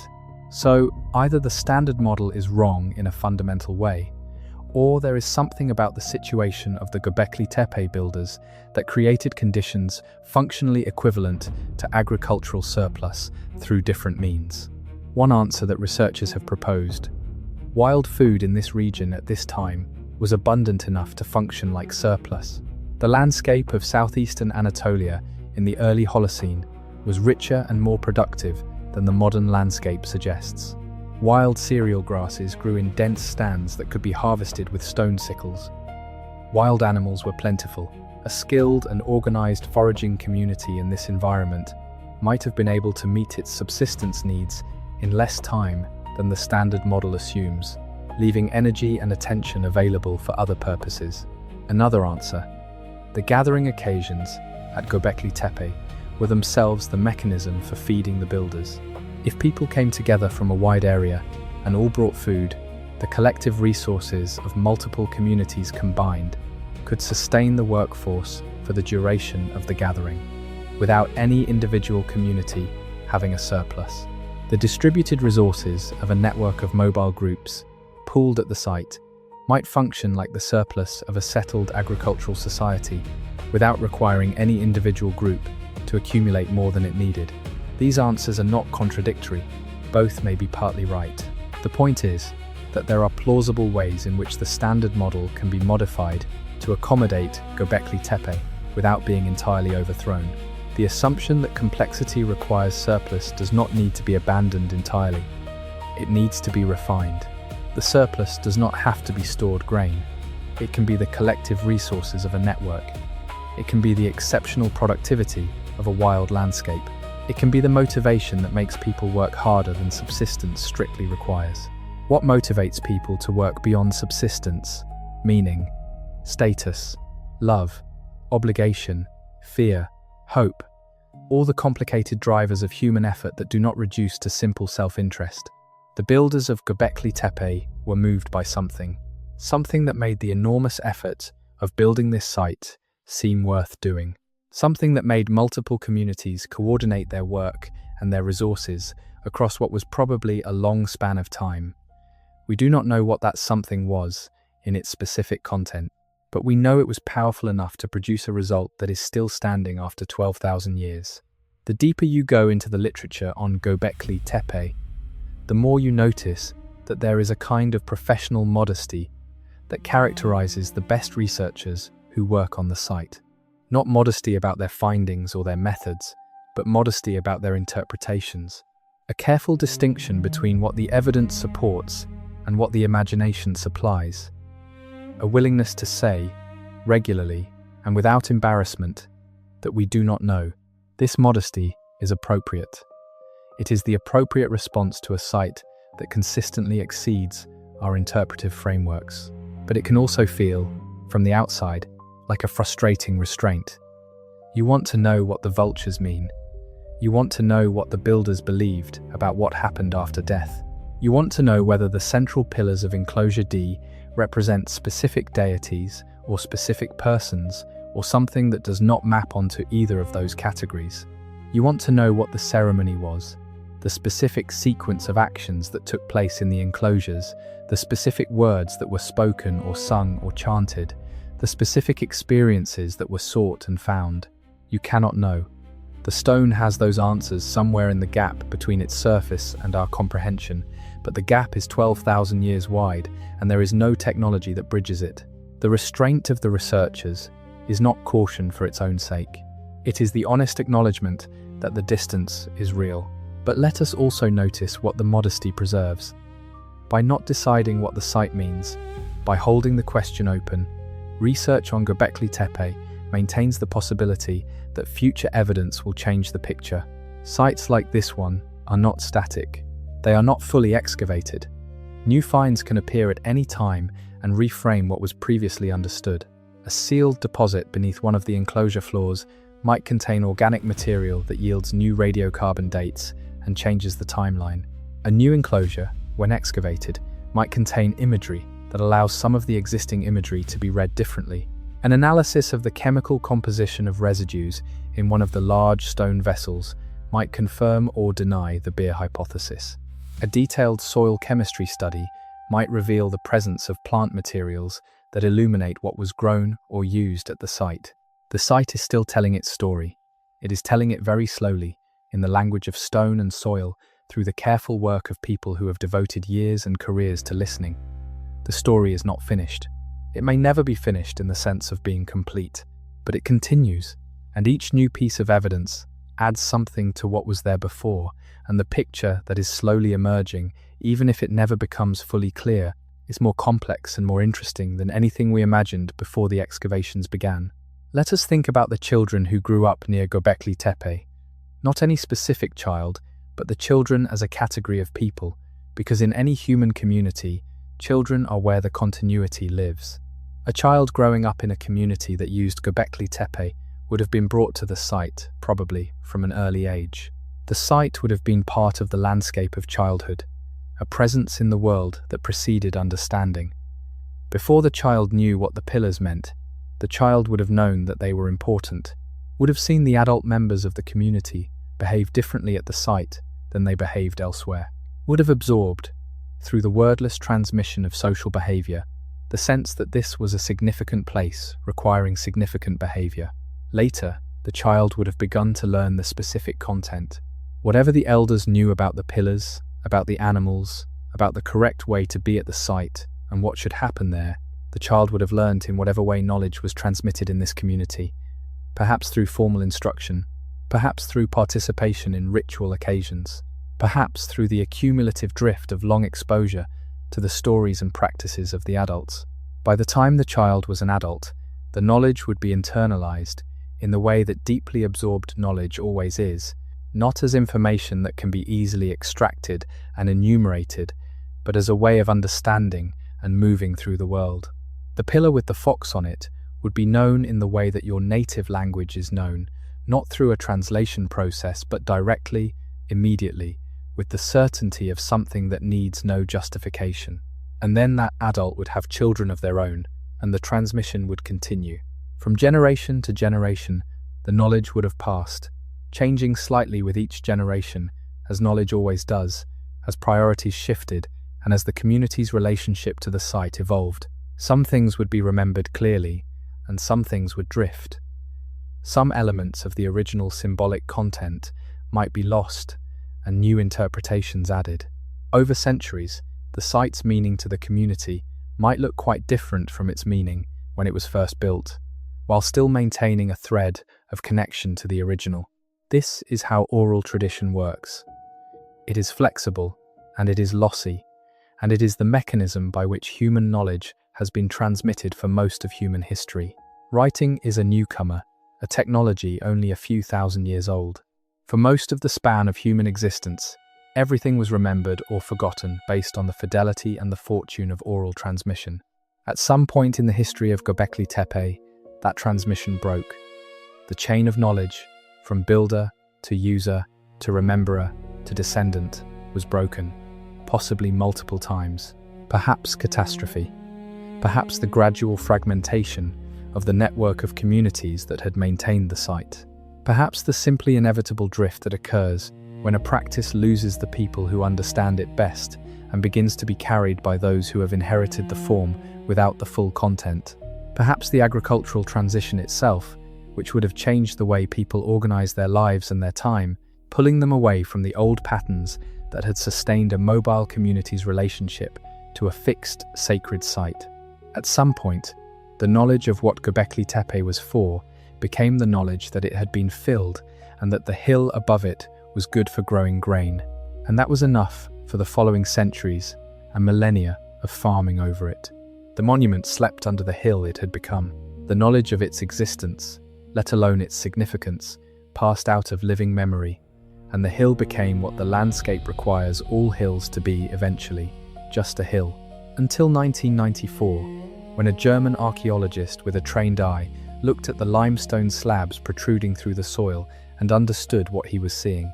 Among the things that the excavation of Göbekli Tepe has done to the broader conversation about prehistory is to make the period of the pre-pottery Neolithic feel less like a blank and more like a story with characters and events and places that matter. Before Göbekli Tepe, this period was represented in most popular accounts primarily through the tools, microliths, scrapers, points, the work stone that is essentially all that survives from the lives of mobile foragers. The tools are important. They tell you about technology and subsistence, but they do not tell you much about what people believed or how they organized their societies or what they thought the world was. Göbekli Tepe is different from a tool. It is a statement, a large, permanent, carefully made, deliberately symbolic statement, carved in stone and organized in space and maintained across centuries. It does not tell us exactly what the statement says, but it tells us that these people were making statements, that they had things they needed to say that exceeded what daily life required, that the world they lived in included a dimension that the tools alone cannot represent, a dimension of meaning and belief, and the sacred that was apparently important enough to justify enormous collective effort. This is the gift of Göbekli Tepe to the broader conversation. It makes the pre-pottery Neolithic people real in a way that microliths alone cannot. It gives them an inner life, not in the sense of telling us its specific content, but in the sense of demonstrating that it existed, that it was complex enough to generate architecture, that it was shared enough to require the cooperation of multiple communities, that it was important enough to be carved in stone on a scale that has survived 12,000 years. The people who built Göbekli Tepe were not simple. They were not proto-humans groping towards civilization. They were fully formed human beings, living in a particular time and place, with a particular relationship to the world, and a particular set of beliefs about what mattered, and what was sacred, and what was worth building toward. That their specific beliefs are lost to us does not make them less real. It only makes them less accessible. There is a particular quality of attention that very old places seem to demand. Not the casual attention of tourism, the quick glance that takes in the visual facts and moves on, but a slower and more patient form of attention. The kind that requires you to stay longer than you intended, to come back to the same point multiple times, to sit with the question rather than rushing toward the answer. This quality of attention is hard to sustain in a modern context. We are trained by the pace of modern life to extract information quickly and move on. The information landscape we navigate daily rewards speed and breadth over depth and patience, but very old things require the opposite. They require you to slow down until you are moving at something closer to the pace of stone, which does not move at all, which simply remains. The people who study Göbekli Tepe professionally, the archaeologists and archaeobotanists and osteoarchaeologists and remote sensing specialists who have dedicated their careers to the site, have made that adjustment. They have learned to work at the pace of careful excavation, which is a pace measured in centimeters per day, in the slow accumulation of contexts and layers and small objects carefully recorded and bagged and catalogued.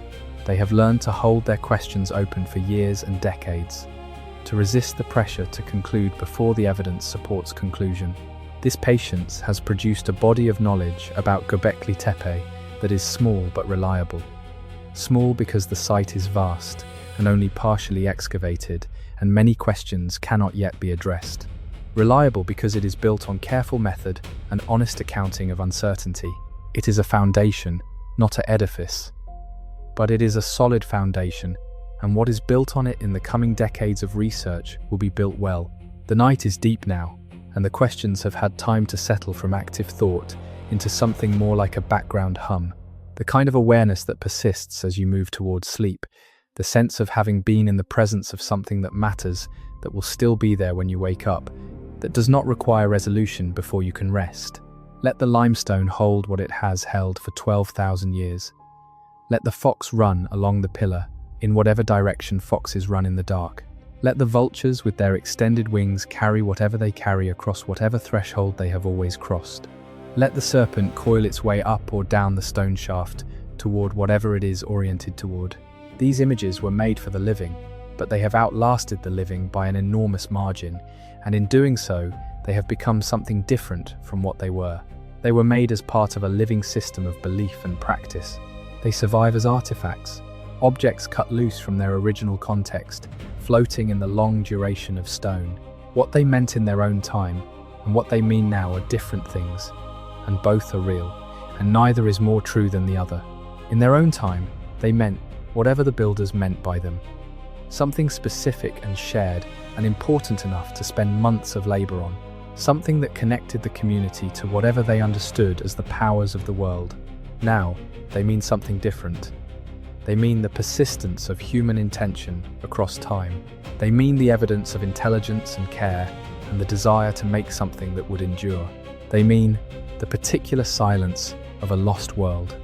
A world that was fully inhabited by fully human people, that is gone in a way that no modern tool can fully recover, but that has left this trace, this stone monument, on a hill in southeastern Turkey, refusing to be entirely forgotten.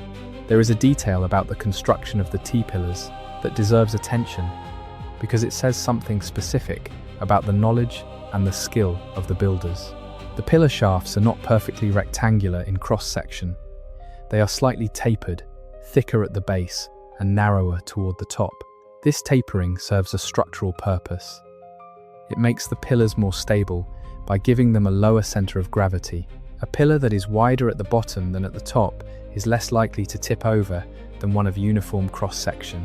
This is not a discovery that requires sophisticated engineering knowledge in the modern sense. It is knowledge that comes from observation and experience. You watch things fall over, and you figure out what makes them less likely to fall over. You try things, and some of them work, and some of them do not. And over time you develop principles, embodied and practical principles, that you might not be able to articulate in formal terms, but that you apply effectively. The builders of Göbekli Tepe had this knowledge. They had developed it through whatever combination of observation and trial and transmitted craft knowledge had accumulated in their communities.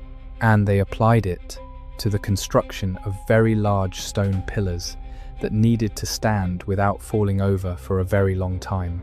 They stand still. After 12,000 years, they stand.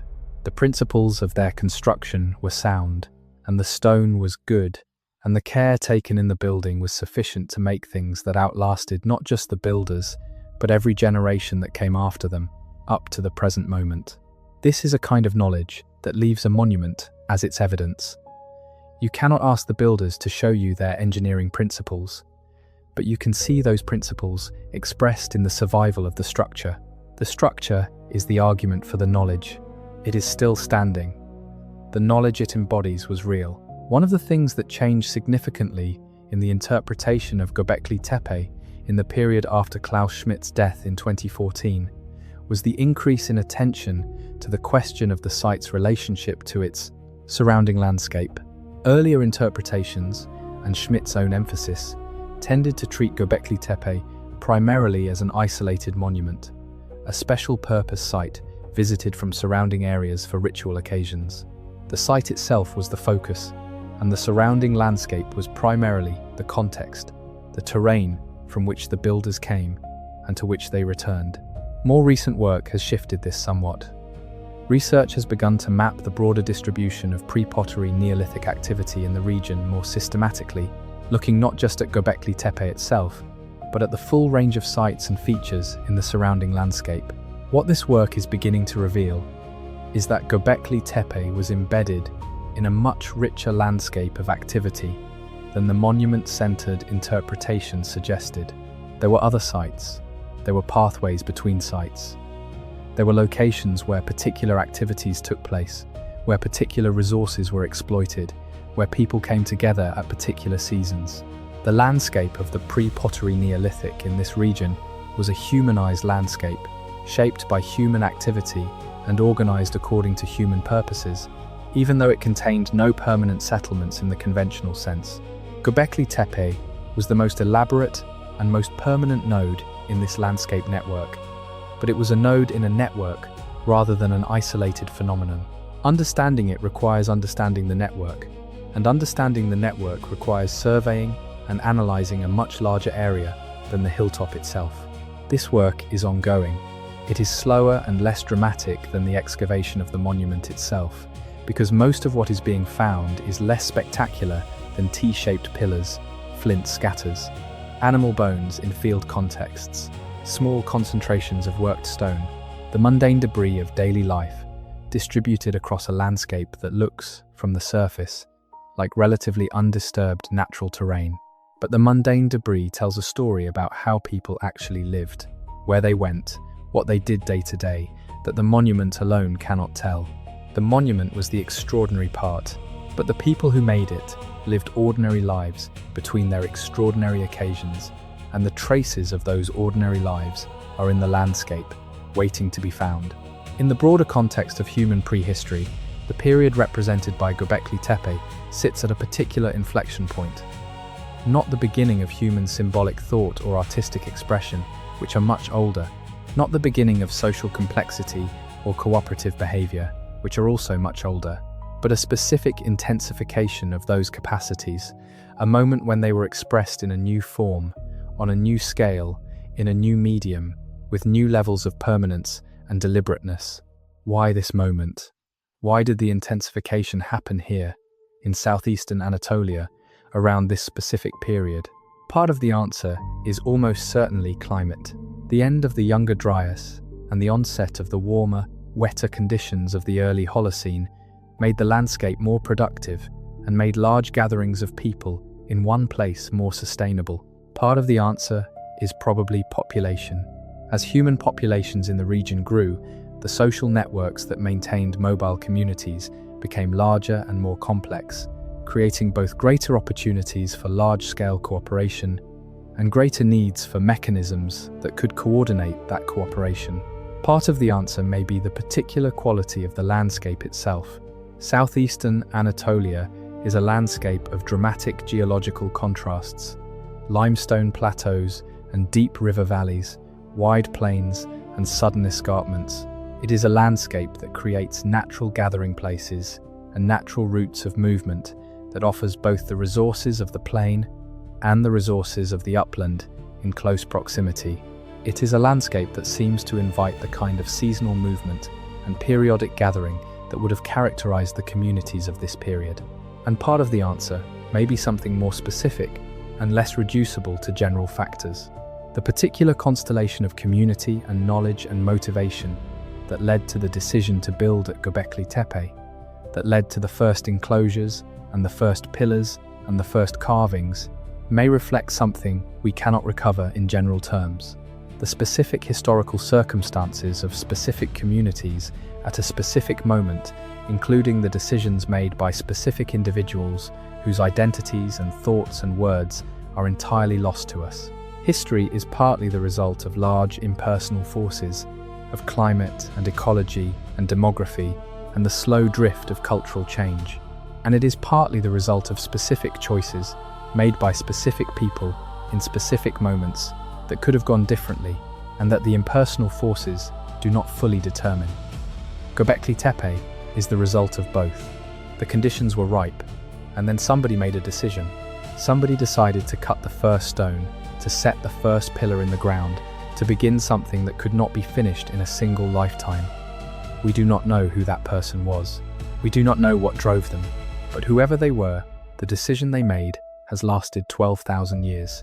Let us return to the carvings one more time, and this time, let us think about what the making of them required. To carve in high relief on limestone, you need tools. The tools available to the builders of Göbekli Tepe were stone tools, primarily flint, the same material found in enormous quantities across the site. Flint can be worked into shapes that are remarkably sharp enough to cut and shape stone. But working limestone with flint tools is slow. It requires sustained, patient, repetitive effort. The removal of a centimetre of limestone from a large carved area means thousands of individual strokes, each one carefully aimed to remove a small chip without damaging the emerging form. To do this well, you need to know the material. You need to understand how limestone fractures, where it is likely to split along unintended lines, how to work with the grain of the stone rather than against it. This knowledge comes from practice. A skilled stone carver at Göbekli Tepe had spent years developing the understanding of material and technique that the carvings required. They were not doing this for the first time. They were doing it as part of a tradition that had been developing for a long time. The carvings also require the ability to visualize the finished form before it exists. To work in relief means to remove the material around the subject while leaving the subject intact, raised above the surrounding surface. This is a different cognitive process from modeling in clay, where you add material to build up a form. In relief carving, you are reading the stone, finding the form that is already in it, removing everything that is not the form you intend. It requires a kind of spatial thinking that is specific and learnable, and that, once learned, allows the creation of work like the carvings at Göbekli Tepe. The people who made these carvings were craftspeople in the full sense of the word. They had mastered a difficult skill through long practice. They applied it with care and intention. The results show not just ability but attention, the particular quality of focus that comes from caring about what you are making, from wanting it to be right, from having a relationship with the thing you are working on that goes beyond mere production.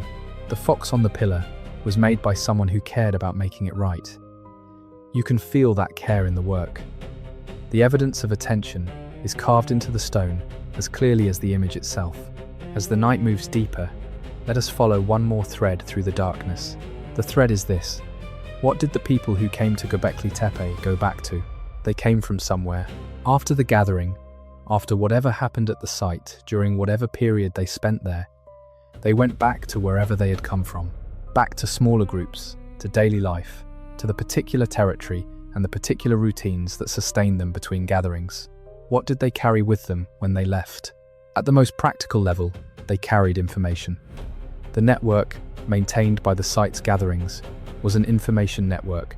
Who had seen what animals where the wild grain was growing thick this year, which water sources were good, where other groups were moving.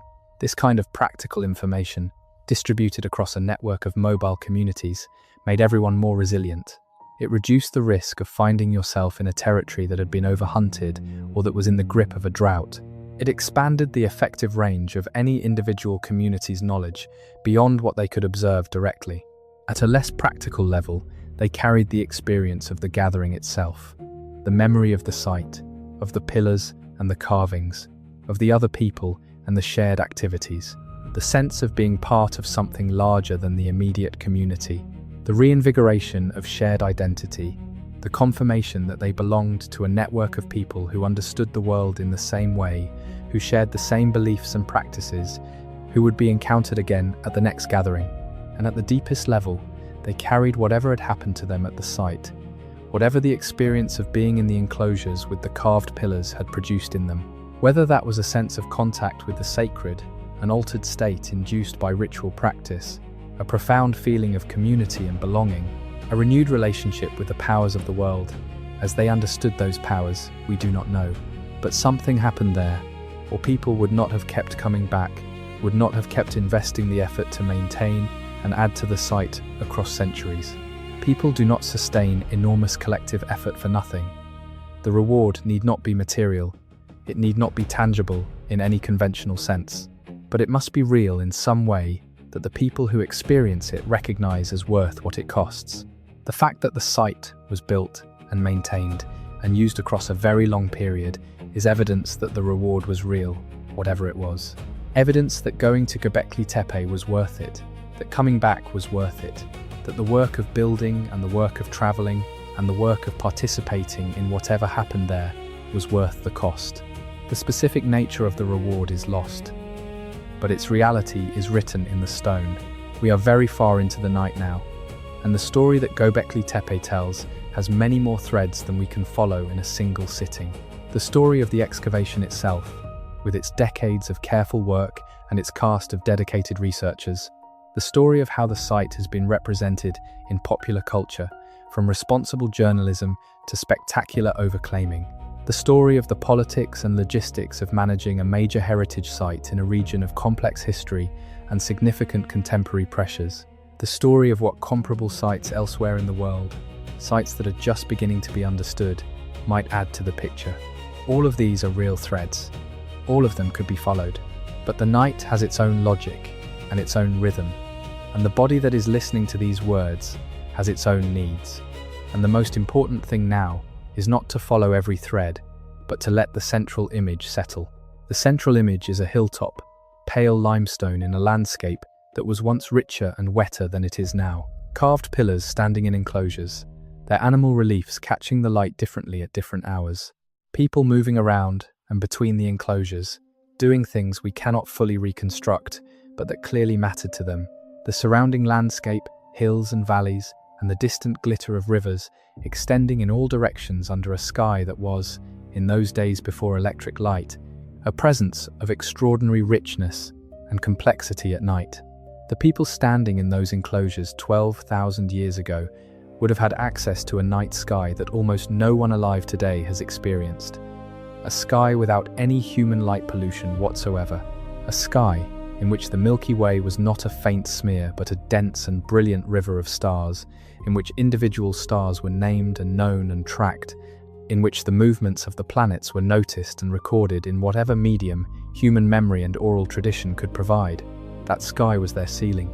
It curved above the open enclosures of Göbekli Tepe, above the carved pillars and the gathered people and the fires and the activities that we can only partially imagine.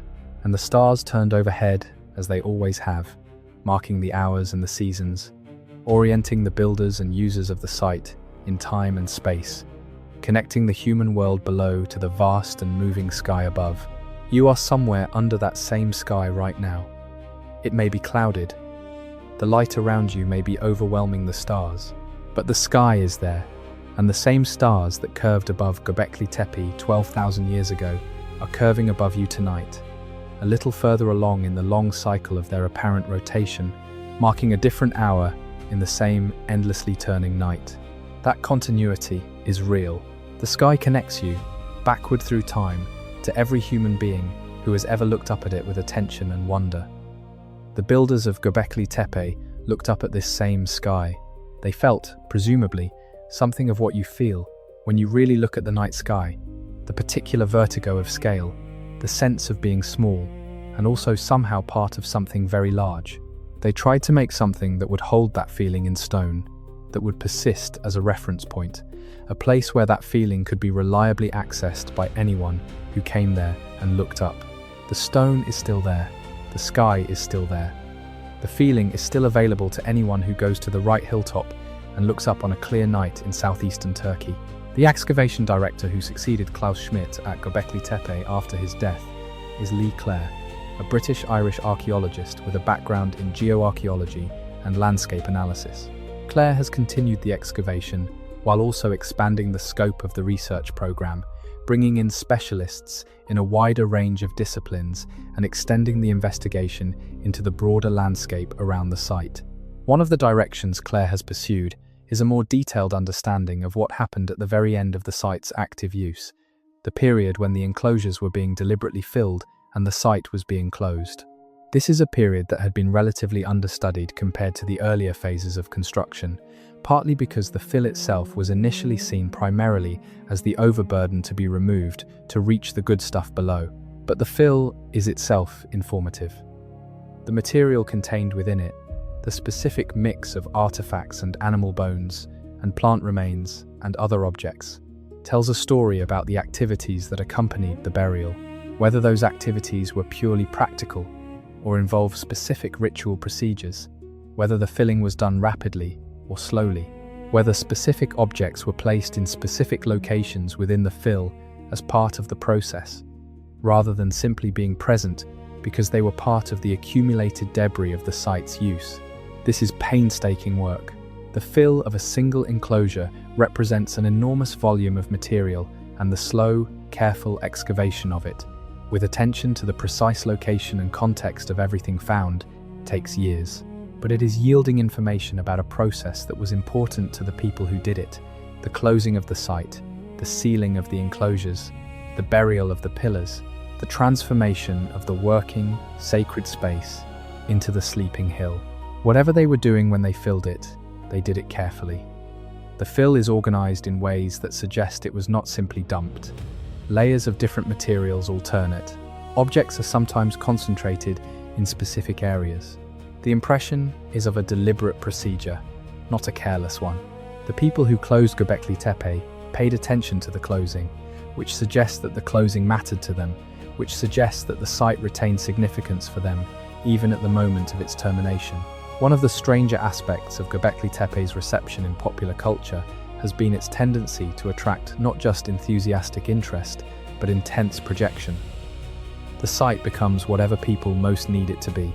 For those who are drawn to the idea of ancient wisdom lost to modernity, it becomes evidence of a spiritual sophistication that civilization has abandoned.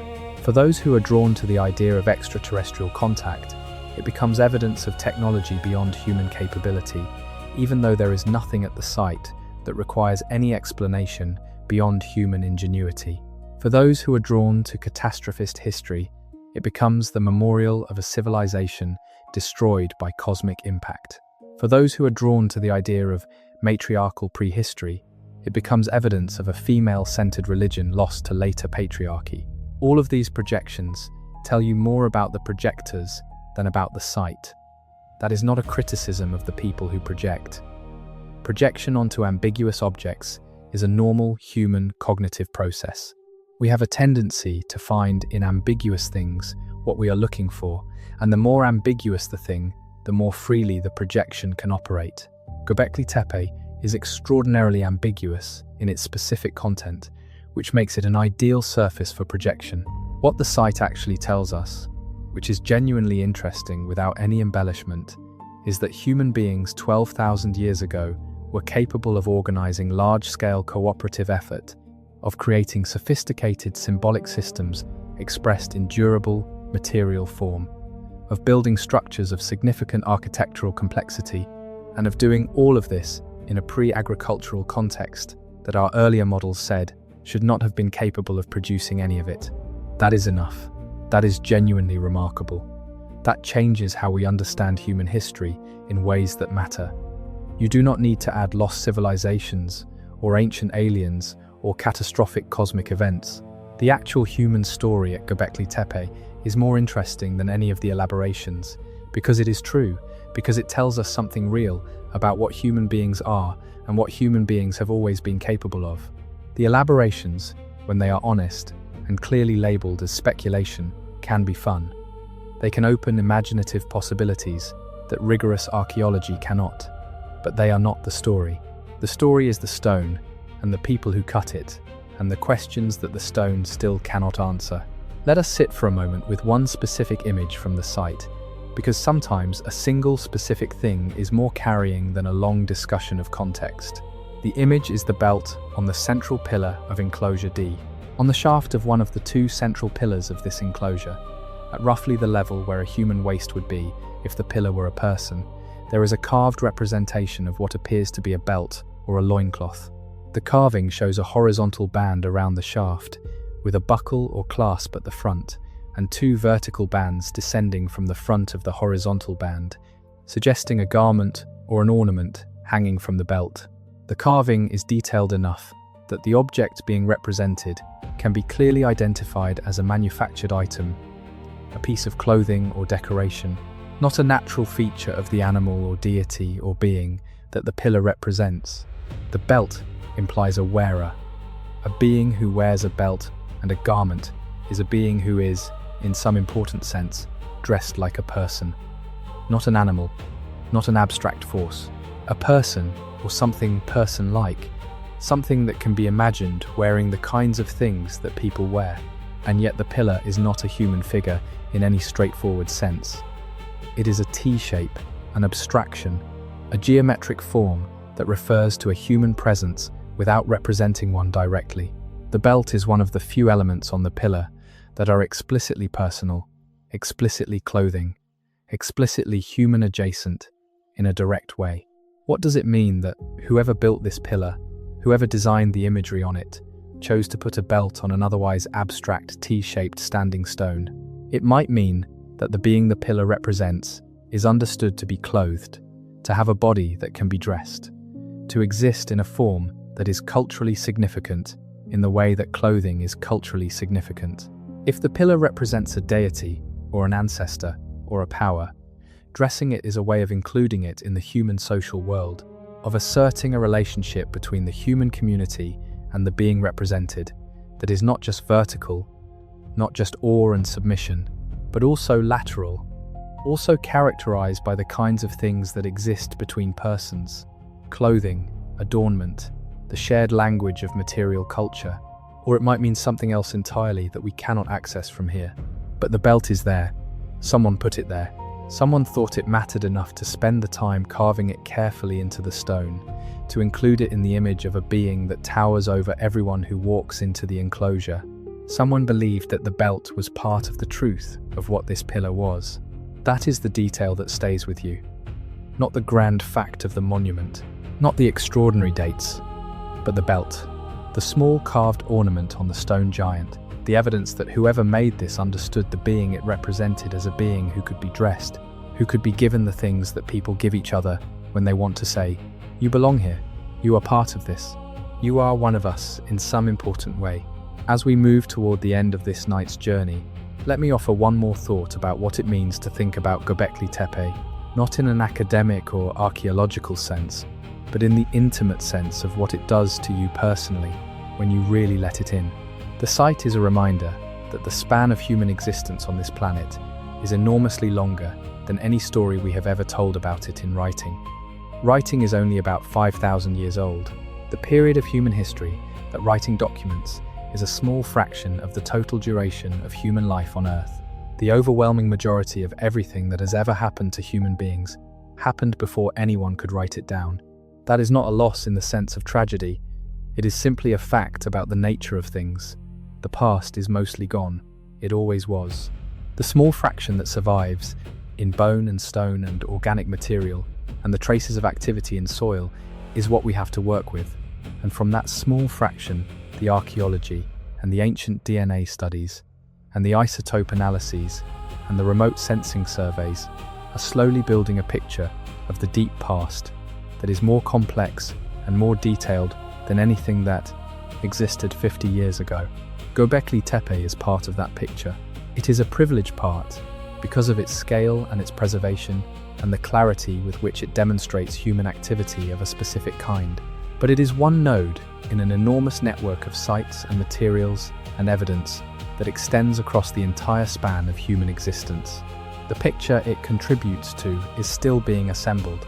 What we know is that human beings have been fully human, in the sense of possessing the cognitive and social capacities that we identify as distinctively human, for at least 200,000 years.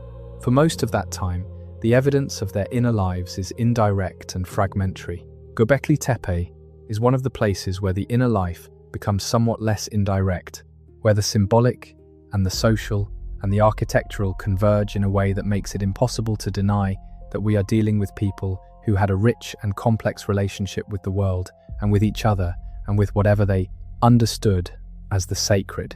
They had that relationship for 12,000 years before it became possible to write it down. And the writing, when it finally came, captured only a very partial version of it.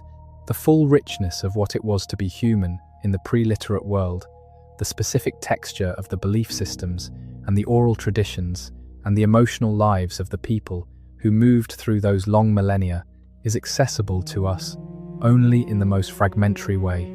But Göbekli Tepe is one of those fragments, a large fragment by the standards of what survives from this period, a fragment that carries, in its stone and its forms and its animal images, some residue of the world it came from.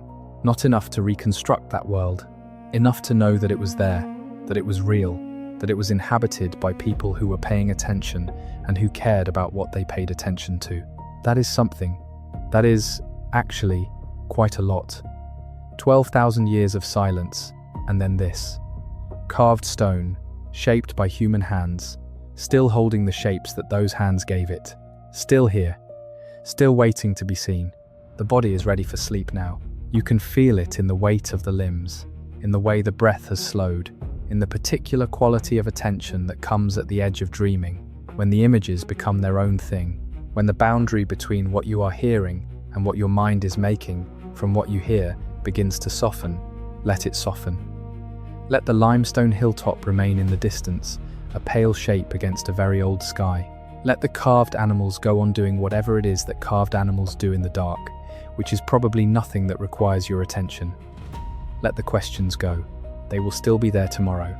The stone will still be there tomorrow. What you have tonight, what you can carry into sleep, is simply the fact of it. The fact that this place exists. That it has always existed, or nearly always, for the entire span of time that the words human history can be stretched to cover. That there were people here, on this planet, building something in stone, before writing, before cities, before everything that the word civilization conventionally contains. That those people were as fully human as you are, that they had inner lives as complex as yours, that they made something extraordinary and then buried it and walked away, and the thing they made held itself together under a hill for 12,000 years, waiting. The waiting is over, in one sense. The site has been found and is being excavated and is being understood to the degree that understanding is possible. The weight of the stone is done. But in another sense, the waiting continues. The majority of the site is still unexcavated. The full scope of what is under the hill has not yet been revealed. The questions that cannot be answered with current evidence may one day be answerable with future evidence, or they may remain permanently open, permanent residents of the gap between what stone can hold and what human minds can read. The question of what Göbekli Tepe meant, specifically, in the minds and hearts of the people who built it, is probably permanently open. It is probably unanswerable in the specific sense that would satisfy the desire to know. And that is all right. It is part of the condition of the past, which gives us evidence and withholds interpretation, which shows us the fact of things without explaining them, which offers the stone and asks us to do what we can with it. We do what we can. We excavate carefully. We analyze rigorously. We interpret cautiously. We acknowledge what we do not know. And in the space of what we do not know, we bring what we are, curious, meaning-seeking, meaning-making creatures, who have always looked at the world and tried to understand it, who have always built things and told stories and made the experience of being alive in a confusing and beautiful world into something that could be shared and held and passed forward. In this, we are not so different from the builders of Göbekli Tepe. We share the same project across 12,000 years of transformation, the same fundamental attempt to make something of being here, to find in the world something worth the effort of attention. The hill is still there. The stone is still there. The animals carved into it, the fox and the vulture and the boar and the serpent, are still there, and somewhere in the dark of this night, on the other side of however much time separates us from them, the people who made it are still there too, in some way that stone preserves and time does not entirely erase. Sleep well. The morning will find you rested, and the questions will wait, as they always have, patient as stone. There is one more layer of the Göbekli Tepe story that we have not yet explored, and it is perhaps the most quietly astonishing of all. It has to do with what the site tells us about the nature of time itself, not in a mystical sense, but in a very concrete, archaeological sense. When researchers excavate a site like Göbekli Tepe, they work through layers. This is the fundamental method of archaeology. The recognition that objects deposited at different times come to rest at different depths, with earlier things generally lower and later things generally higher. The stratigraphy, the sequence of layers, is the timeline. Reading it correctly tells you when things happened relative to each other. At Göbekli Tepe, the stratigraphy revealed something that initially seemed counterintuitive. The oldest parts of the site, the parts with the largest and most elaborate T-pillars and the most complex and carefully executed carved imagery, are at the bottom. The later parts of the site, from periods several thousand years after the earliest construction, have smaller pillars and less elaborate imagery. The site, in other words, did not start simple and become complex over time. It started complex and became simpler over time. This is called devolution in this specific context, and it is a pattern that has been documented at other sites from this period as well. The first flush of construction was the most ambitious. Subsequent generations built on that foundation, but did not match it in scale or elaboration. Eventually, the site was closed. The standard narrative of progress, in which things improve and become more sophisticated over time, is so deeply embedded in modern thinking that the devolution pattern at Göbekli Tepe initially seemed surprising. But of course, things do not always get more complex over time. The conditions that produced the initial burst of construction may have been unique. The motivation, the social organization, the knowledge, the specific combination of factors that came together to make the first enclosures possible may have been exceptional.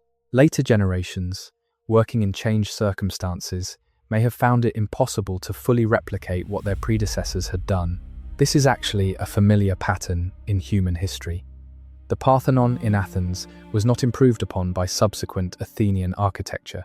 The great cathedrals of medieval Europe have not been matched by subsequent church construction. The initial burst of creative and technical achievement that produces a monument of genuine greatness often exceeds what follows. The monument becomes an aspiration rather than a baseline.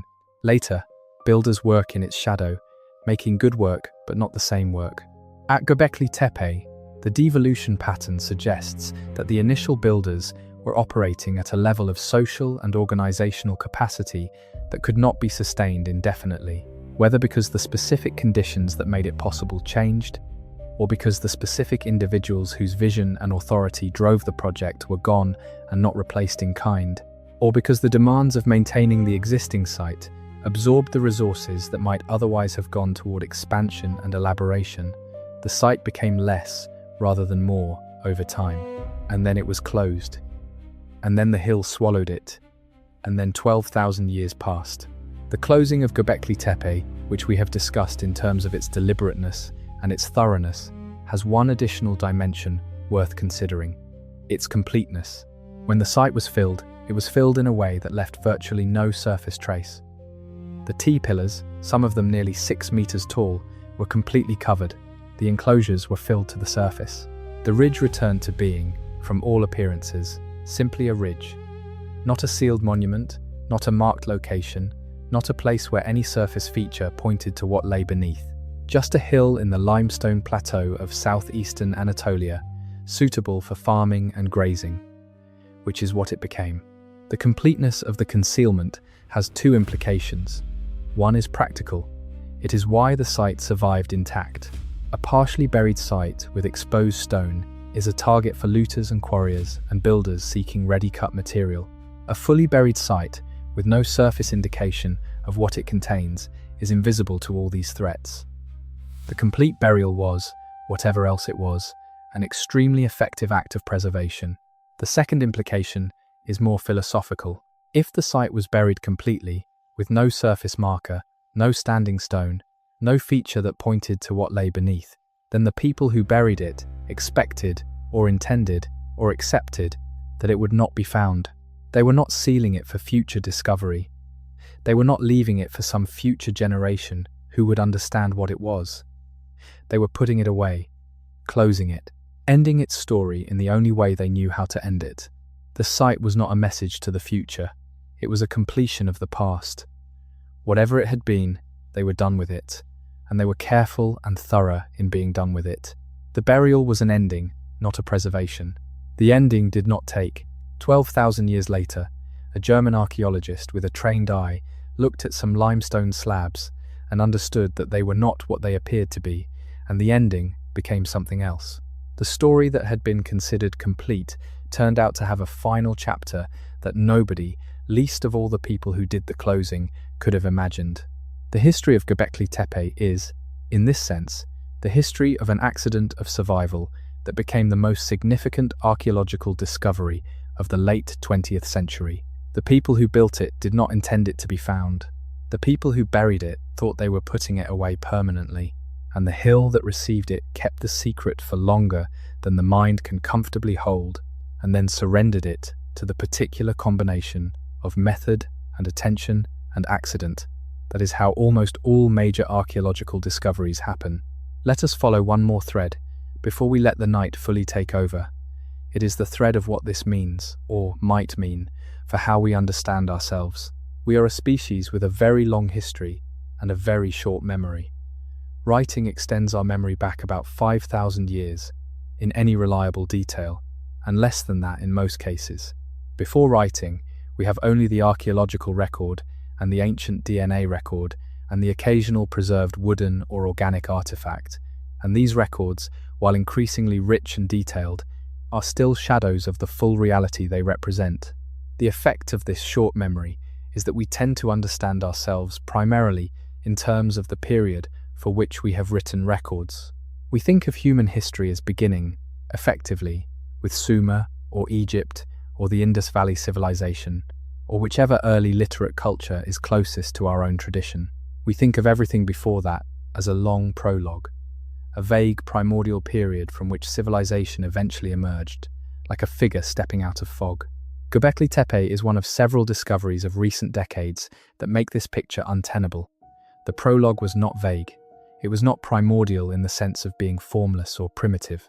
It was a long period of full human life, of communities and beliefs and practices and art and social organization, of people navigating complex worlds with complex minds and leaving complex traces wherever those traces had any chance of surviving. The people of the pre-pottery Neolithic were not primitive. They were different. They organized themselves differently, related to the land differently, understood the sacred differently, expressed their capacities differently, but they were not less. They were fully human in all the ways that matter, and their world, however different from ours, was as rich and as real as ours. Recognizing this changes something, not dramatically, perhaps not even consciously, but it shifts the baseline from which we understand what we are. We are not the culmination of a story that starts with primitive darkness and moves toward the light of civilization. We are one phase in a much longer story, a story that has been running for at least 200,000 years, and that has included an extraordinary range of ways of being human, of which the literate urban civilized way is only the most recent and not necessarily the most complete. The builders of Göbekli Tepe were not us, but they were us in all the ways that matter. They looked at the world with attention and care.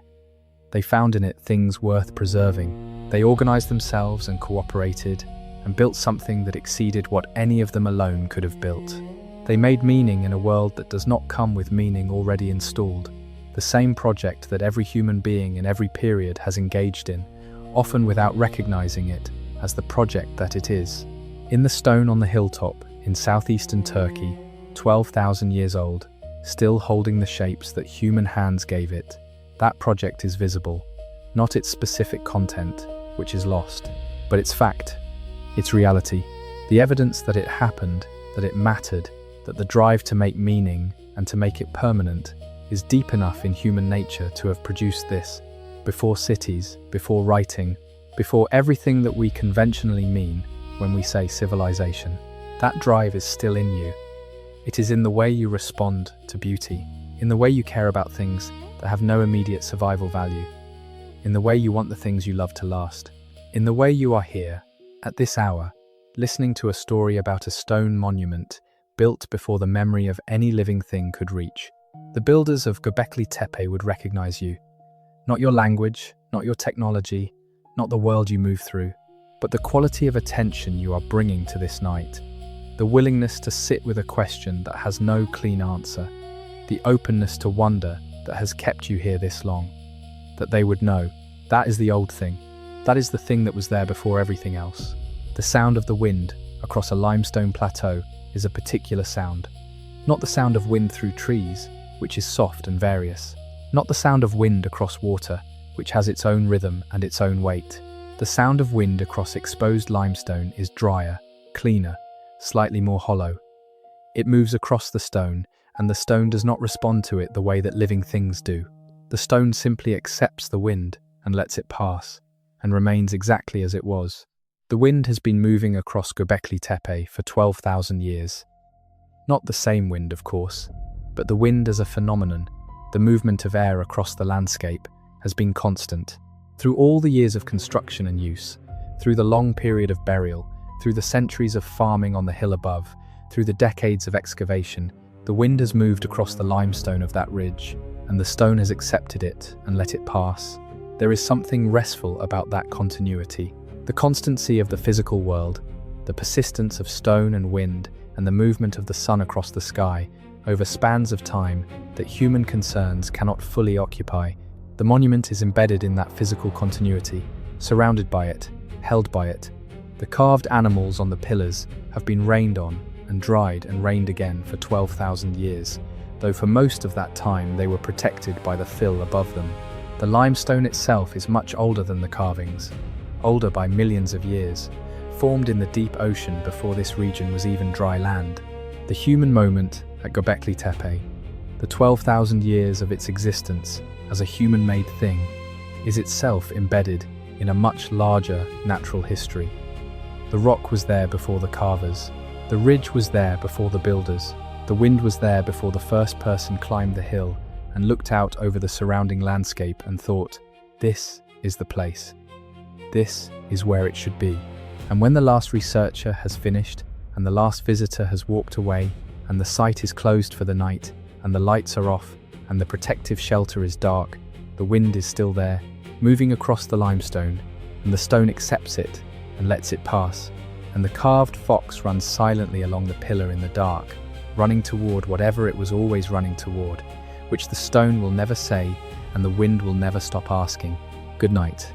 You have traveled a long way tonight, 12,000 years and back, through a landscape that exists at the boundary of what human memory can hold. You have sat with questions that have no answers, and let them be questions rather than problems. You have been in the presence of something genuinely ancient, genuinely human, genuinely mysterious in the right sense of the word. The mystery of Göbekli Tepe is not the mystery of the inexplicable. It is the mystery of the partially visible, the fragment of a world that was complete in itself, and that we can approach, but not fully enter. It is the mystery that all of the deep past presents to us, intensified by the particular scale and ambition of what was made here. There is nothing threatening in that mystery. There is, if you let it be, something close to comfort. The knowledge that human beings have always been doing this, have always been trying to make something that would last, have always been reaching for a form of permanence that transcends the individual life. That is a very old and very human thing to know. You are part of a species that has been reaching for this for at least 12,000 years, and probably for much longer. The reach is in your nature. The monument on the hilltop is evidence that it always was. Let the images of the site settle into whatever part of the mind holds images that matter. The pale stone in the afternoon light, the encircling pillars, the carved animals going about their stone business in the company of the carved wind and the carved time. The two central pillars standing face to face in the quiet of the enclosure, whatever they are, whatever they were, patient in the way that only stone can be patient. They will still be there when you wake up. Everything that needs to wait can wait until then. The questions are patient, the stone is patient, the night is patient, and you, whatever you are carrying into this sleep, whatever the day left on you, whatever the week has been, whatever the year has asked of you, all of that is real, and all of that matters, and all of that will still be there to be dealt with in the morning. But right now, the only thing that is required of you is to rest, to let the breath slow, to let the images go soft at the edges, to follow the body down into the place where the day can't reach. You have been on a long journey tonight. It is time to rest now. Let the stone remember what the mind can release. Let the hill hold what needs holding. Let the wind move across the limestone in the dark, doing what it has always done, asking its questions to a surface that has always had, and will always have, exactly nothing to say. Sleep. Before we fully surrender to sleep, let us walk once more through a part of the site that we have not fully explored. The quarry. Because the quarry is where the story begins.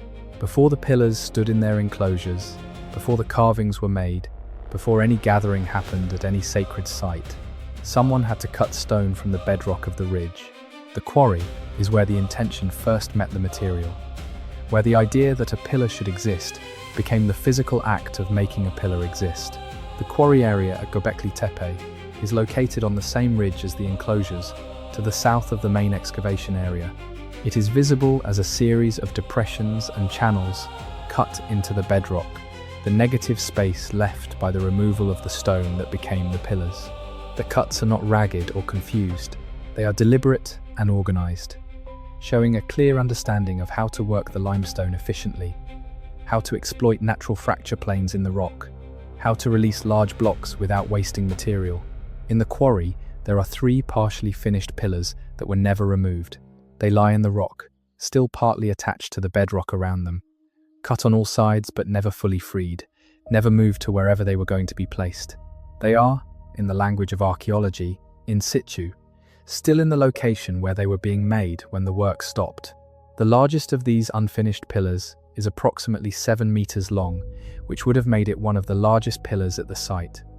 It weighs an estimated 50 tons. It was never moved. Whatever happened to stop the work on this pillar, whatever the reason the work stopped and the pillar was left in the rock, that reason has left no trace.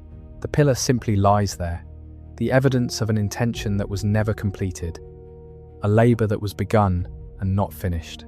Looking at the unfinished pillar, you can see exactly how the builders worked. You can trace the channels cut around the perimeter of the stone, the areas where the rock has been removed to create the T-shape, the surfaces where the tool marks are still visible. It is a lesson in technique, a demonstration of method, precise and informed and telling. But it is also a meditation on incompletion. The pillar that was never finished, never moved, never set upright, never carved with the animals and the symbolic marks that would have given it its specific identity and meaning. The pillar that was going to be something and then was not.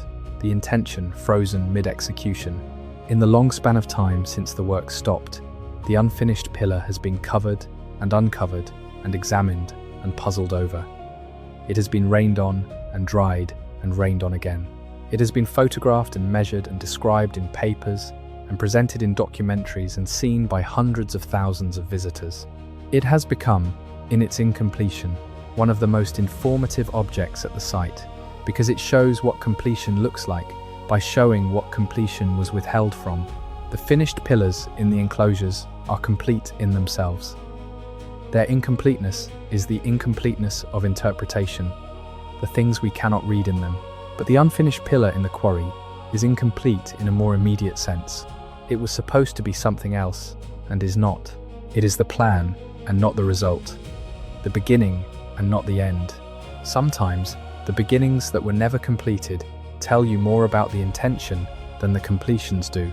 There is a question that does not get asked often enough about Göbekli Tepe, and it is this: what did the builders call it? The name Göbekli Tepe is the Turkish name given to the location by the people who lived near it in the modern period, before the excavations began. Potbelly Hill. It describes the hill as it appears now, after 12,000 years of filling and settling and farming, as a rounded protuberance in the landscape. But the builders had another name for it. They must have. Every place that matters to a community has a name in the language of that community. The name encodes the relationship between the people and the place. It carries the history of the relationship. It may contain information about the purpose of the place, about the specific meaning it has in the community's symbolic vocabulary, about the events that happen there, or the beings that are understood to be present there. The name that the builders used for Göbekli Tepe is gone. It was gone before writing existed to preserve it. It has been gone for so long that nothing in any subsequent language that developed in this region can be reliably traced back to it. The linguistic lineage that connected the builders' language to any later language is broken at so many points that the name, even if we had it, would be unpronounceable and uninterpretable. But the name existed. It was spoken, probably, many thousands of times. It was spoken when people set out for the site, when they arrived, when they departed, when they talked about it with those who had not been there, when they taught children what the place was. The name was the handle by which the community grasped the place, the word that allowed them to refer to it, to think about it, to include it in their conversations and their stories and their understanding of the world. All of that is gone. The handle is gone. The place remains, nameless in the language of its makers, carrying a name in the language of people who knew it only as a hill before they knew it as a monument. This namelessness is part of the distance between us and the builders.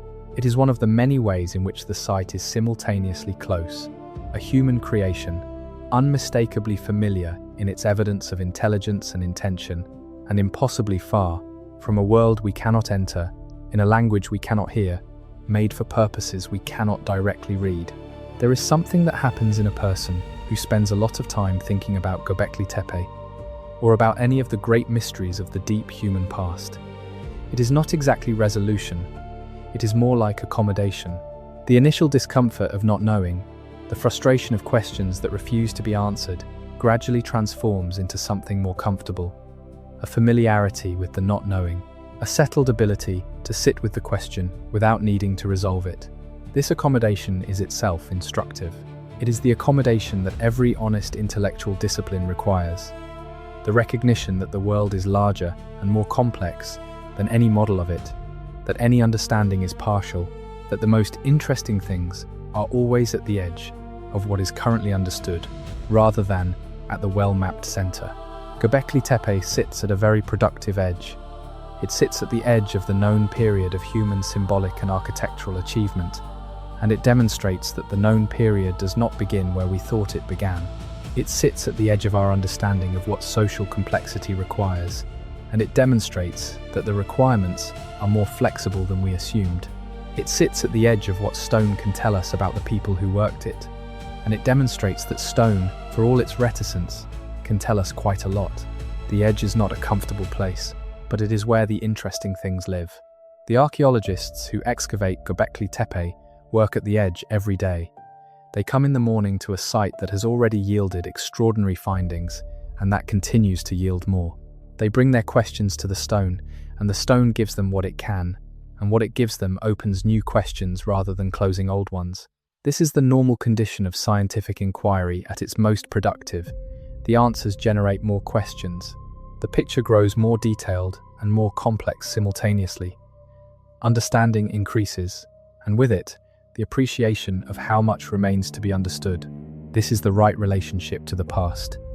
Not the triumphalist sense that we now know what happened, that the story is settled, that the picture is clear, but the engaged, curious, patient, humble recognition that the past is enormously complex and that our tools for accessing it are constantly improving but never complete, and that the engagement itself, the sustained attention brought to the questions, is valuable. Regardless of whether all the answers come, the night is very deep now. The particular kind of darkness that exists between 3 in the morning and the first suggestion of dawn. The darkness that feels different from earlier night darkness, settled and total, in a way that evening darkness is not. In the darkness, the images from the site remain, patient and unhurried. The T-pillars standing in their enclosures, their carved animals arranged around them in the specific arrangements that the builders chose for reasons we do not know. The unfinished pillar lying in the quarry, still attached to the bedrock it was being carved from, the evidence of a plan interrupted. The fill that buried the enclosures, the careful, deliberate act of closing that kept the site intact for 12,000 years.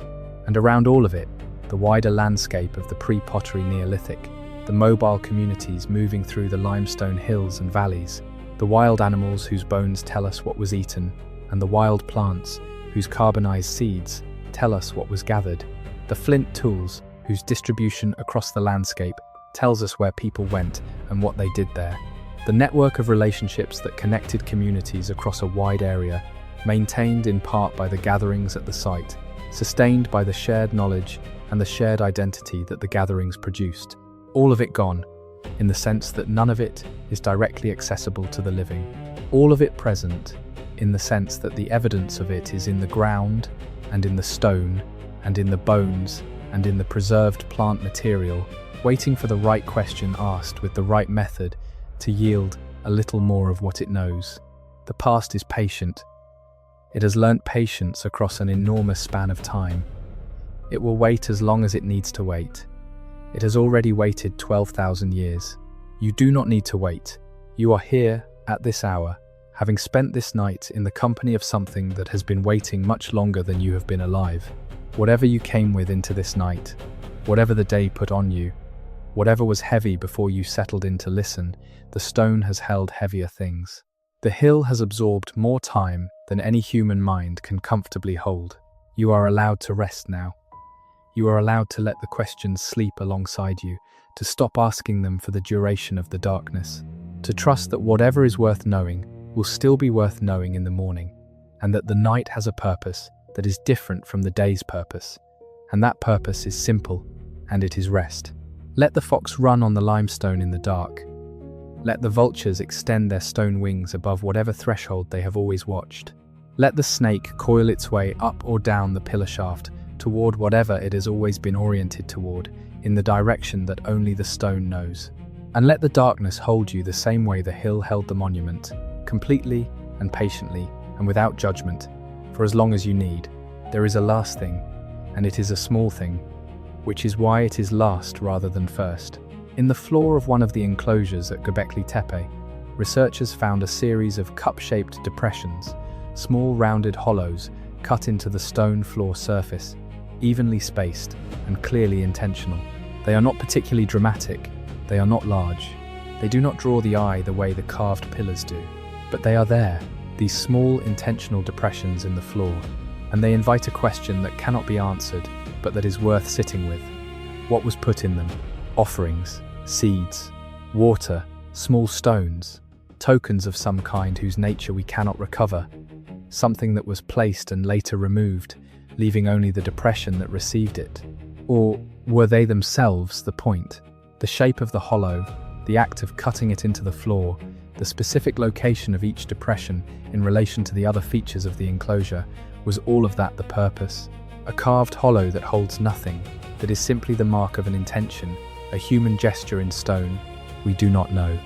And the question, like all the other questions that Göbekli Tepe generates, sits open, a small hollow in the stone of knowing, shaped by human hands, for human reasons, that the stone cannot speak and the night cannot translate. But there it is.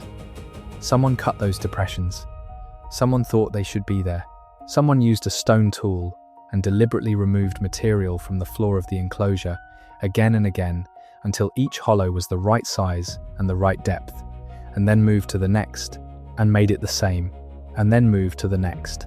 Deliberate, careful, intentional, and then gone, into whatever happens to people when they are finished with the things they were doing in their lives. The things remain. The people are gone. The enclosure floor holds the impressions of the hands that worked it. The hands are 12,000 years of absence, but the floor is still there. The depressions are still there. The intention is still there, visible in the form of the cut stone, testifying to the fact that someone cared enough about this to make it permanent. That is the thing that Göbekli Tepe keeps saying. In every detail, in every carving, in every organized enclosure, in every carefully placed pillar. Someone cared. Someone cared enough to make it permanent. Someone invested effort in the idea that what they were doing mattered enough to last. And it lasted. 12,000 years later, on a night that may be very far from southeastern Turkey, you are here. And the fact of what those people built is still in the world, and the fact of their caring is still in the stone, and the fact of your caring, your willingness to spend this night in their company, is part of the same long human chain of caring that runs from the first cut stone on that hilltop to this present darkness and beyond. You are part of that chain. You have always been part of it. You were born into it, and you will leave it to whoever comes after you, which is the only kind of permanence that any of us can claim, and which is, when you think about it in the right way, enough. More than enough. Sleep now, and dream well if you dream. And in the morning, the hill will still be there in the limestone plateau of southeastern Turkey, holding what it has always held, patient and pale and ancient beyond reckoning, waiting for the next person who needs to spend a night in its company. The door is always open, the stone is always there, and the questions are always, in the best possible sense, unanswered, ready for you, ready to be lived with again, at whatever hour you need them. Good night. There is one more thread, a quiet one, that feels right to follow in these final moments before sleep takes everything. It is the thread of what other people have felt at Göbekli Tepe. Not the researchers, not the archaeologists, with their stratigraphic plans and their context sheets and their careful analysis. The ordinary visitors, the people who come from wherever they come from, and walk down into the excavated enclosures and look at the carved pillars and stand in the space between the stones and feel whatever they feel. The descriptions of that experience vary. Some people report feeling moved in a way they did not expect, a kind of emotional response that seems disproportionate to what they can describe about the visual experience. Some report a sense of presence, the feeling that the space is occupied in some way that the physical facts do not fully account for. Some report a simple feeling of awe, the ordinary awe of genuine antiquity, the straightforward response to the fact of standing in a human-made space that is older than almost anything else human-made in the world. Some people feel nothing unusual at all. The pillars are impressive, the site is interesting, and then they walk back up the hill and get in their car and drive away. This is also a valid response. Not every place works on every person. Not every significant thing produces significance in everyone who encounters it. But the reports of unexpected feeling are consistent enough that they seem worth noting, not because they tell us anything about the original purpose of the site, because the emotional responses of modern visitors are not evidence about the religious practices of 12,000-year-old hunter-gatherers, but because they suggest that something in the space continues to operate in some way on the human nervous system, whether that is a function of the specific proportions of the enclosures, the quality of the light within them, the effect of being in a clearly ancient and clearly intentional space without fully understanding it, or something else entirely. The reports suggest that the site is not merely interesting in an intellectual way. It is interesting in a bodily way, in the way that certain spaces and certain times of day and certain combinations of light and stone produce a response that is not fully mediated by conscious understanding. The builders knew this. If they built a sacred space, they built it knowing that sacred spaces work on people, that the physical qualities of the space, its dimensions and proportions and surfaces and openings, would produce specific experiences in the people who entered it. They designed for that. They built for that. The result is still producing something in the people who visit it, 12,000 years later, across an enormous gulf of cultural and historical change. That, perhaps, is the most quietly extraordinary thing of all. The intent to create a place that would do something to the people who entered it. That intent survived in the stone across 12,000 years and is still operating. The builders are gone. The belief system that gave the place its specific meaning is gone. The language in which that meaning was understood and discussed and transmitted is gone. But the spatial quality of the enclosures, the relationship between the standing pillars and the surrounding space, the play of light on carved stone, the particular experience of being inside this arrangement, continues to do whatever it was designed to do to the bodies and minds of the people who come. The machine still runs. Whatever it was built to produce in the humans who experienced it, it is still producing something, modified by time and by the loss of context, changed by the fact of excavation and exposure and the overlay of modern understanding, but not entirely stopped, still running, quietly, in the stone, in the space, in the particular quality of being there. That is the last thing. That is the thing you can carry into sleep. The knowledge that the builders built something that still works 12,000 years later, in ways they could not have imagined, but that they would perhaps have recognized as kin to what they intended. The space is still sacred. If sacred means the thing that a space does when it is built to do something to the people who enter it, and it continues doing that thing long after anyone remembers why, the why is gone. The doing remains. And that, for tonight, is enough. The questions can sleep now. The stone can hold the night on its own, as it always has, patient and pale and ancient, in the darkness of a Turkish hilltop that most of the world will never visit, but that belongs, in some way, to everyone who has ever looked at the world and wondered what it means, and why it is here, and what we are supposed to do with the brief time we have in it. The builders wondered too. They built their wonder into stone. The stone is still there, and the wondering, the deep animal human wondering at the fact of existence, is still here too, in you, at this late hour, in whatever place, and whatever time has brought you to this night. Sleep. The wondering will wait. It always does. It was there before you, and it will be there after you. And tonight, it simply asks to be laid down and allowed to rest alongside you. Neither answered nor abandoned, just held. The way the hill held the monument. Gently, completely, for exactly as long as it needs. Good night. One last image before the darkness takes the words entirely. Imagine the hill at first light, not the excavated site with its protective shelter and its visitor pathways and its explanatory signs. The hill as it was for most of the 12,000 years between the builders and the archaeologists. Just the hill. Pale limestone, catching the first pale light of morning. The earth-coloured grasses and sparse scrub of the plateau moving slightly in the pre-dawn air. The ridge rising above the surrounding landscape in its characteristic rounded shape.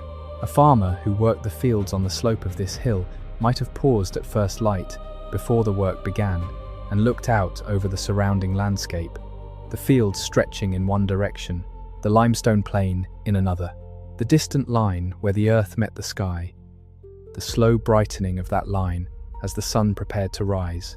The farmer would have had no idea what was below the feet. Would have known, perhaps, that the hill had a reputation, that older people said the ground there was thick with worked stone, and that it was bad luck to plough too deep in certain places, because you would strike the old buried things, and the old buried things should be left alone.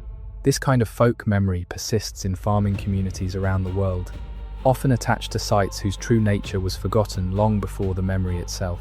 The memory of the thing outlasting the knowledge of what the thing was, and so the farmer would have respected the ground without knowing what the ground contained, would have worked the edges of the hill carefully, would have planted and harvested and passed the land to the next generation with whatever fragment of knowing survived in the form of a caution, an old saying, a small habit of avoidance that nobody could quite explain.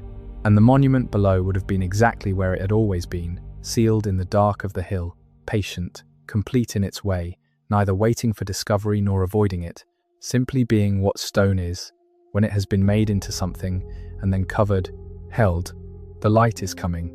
Even in this late hour, even in the deepest dark, the light is always coming. For you, for the hill, for the questions that sleep alongside you and the answers that are still embedded in the stone.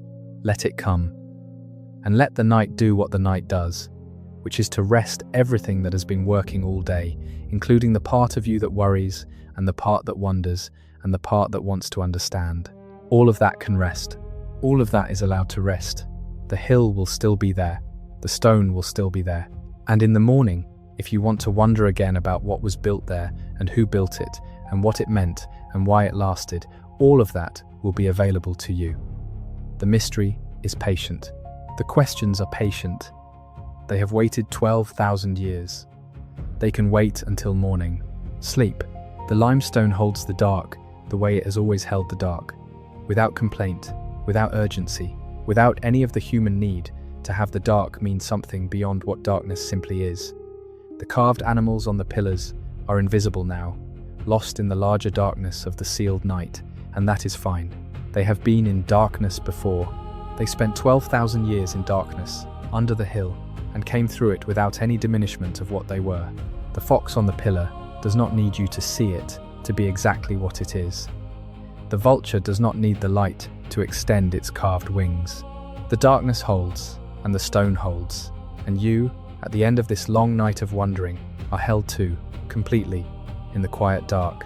There is a question that sits just outside the main frame of what we have been discussing tonight, and it is worth following for a while before the night fully closes. It is the question of what Göbekli Tepe means for the sites we have not yet found. Archaeology is, by its nature, a discipline that works with survivorship bias. What survives to be excavated is what happened to survive. And the conditions that allow things to survive are specific: burial, aridity, particular soil chemistries, the absence of later intensive occupation, the absence of deliberate destruction, and sometimes simply luck. The conditions that cause things to not survive are far more common. Wood rots, leather disintegrates, textile fibers vanish. The organic material that constituted most of daily life in any period before the industrial age, leaves little or nothing behind under most conditions. Stone is the exception. Stone survives in a way that almost nothing else does. This means that stone-building cultures are vastly overrepresented in the archaeological record relative to cultures that built primarily in organic materials.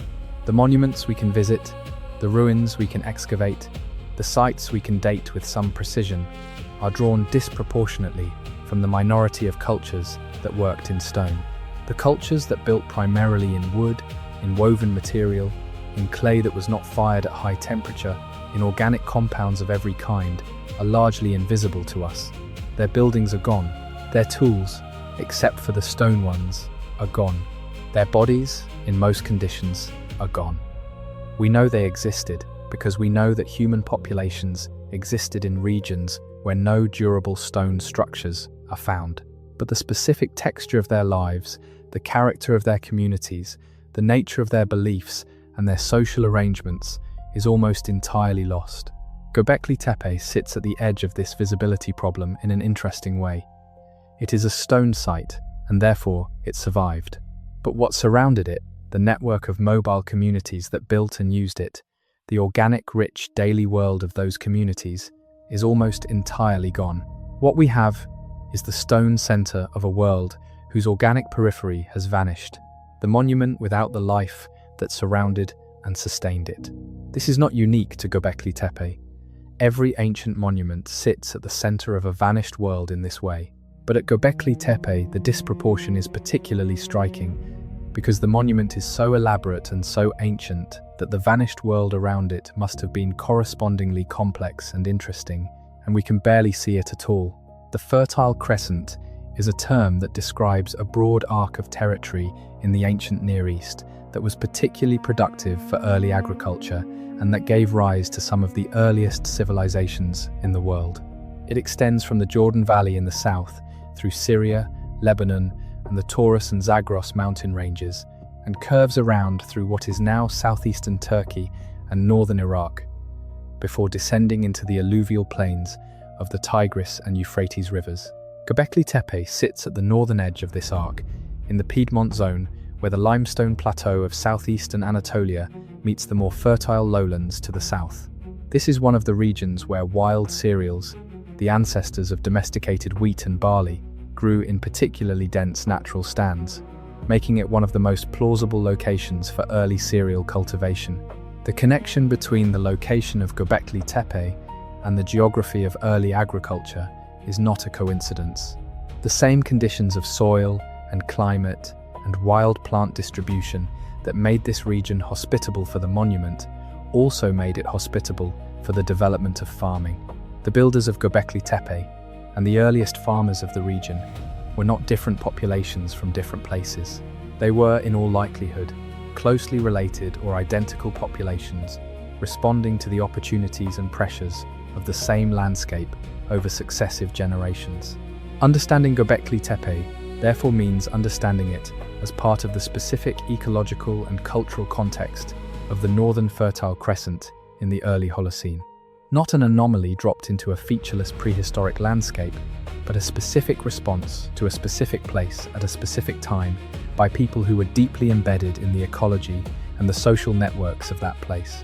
The limestone plateau of southeastern Anatolia is not lush. It is rocky and dry, and in many areas supports only sparse vegetation. But it is not empty. It has its own particular character, its own resources, its own beauty, its own quality of light and silence that anyone who has spent time in similar landscapes will recognize. It is a landscape that demands attention and patience. It does not give itself up easily.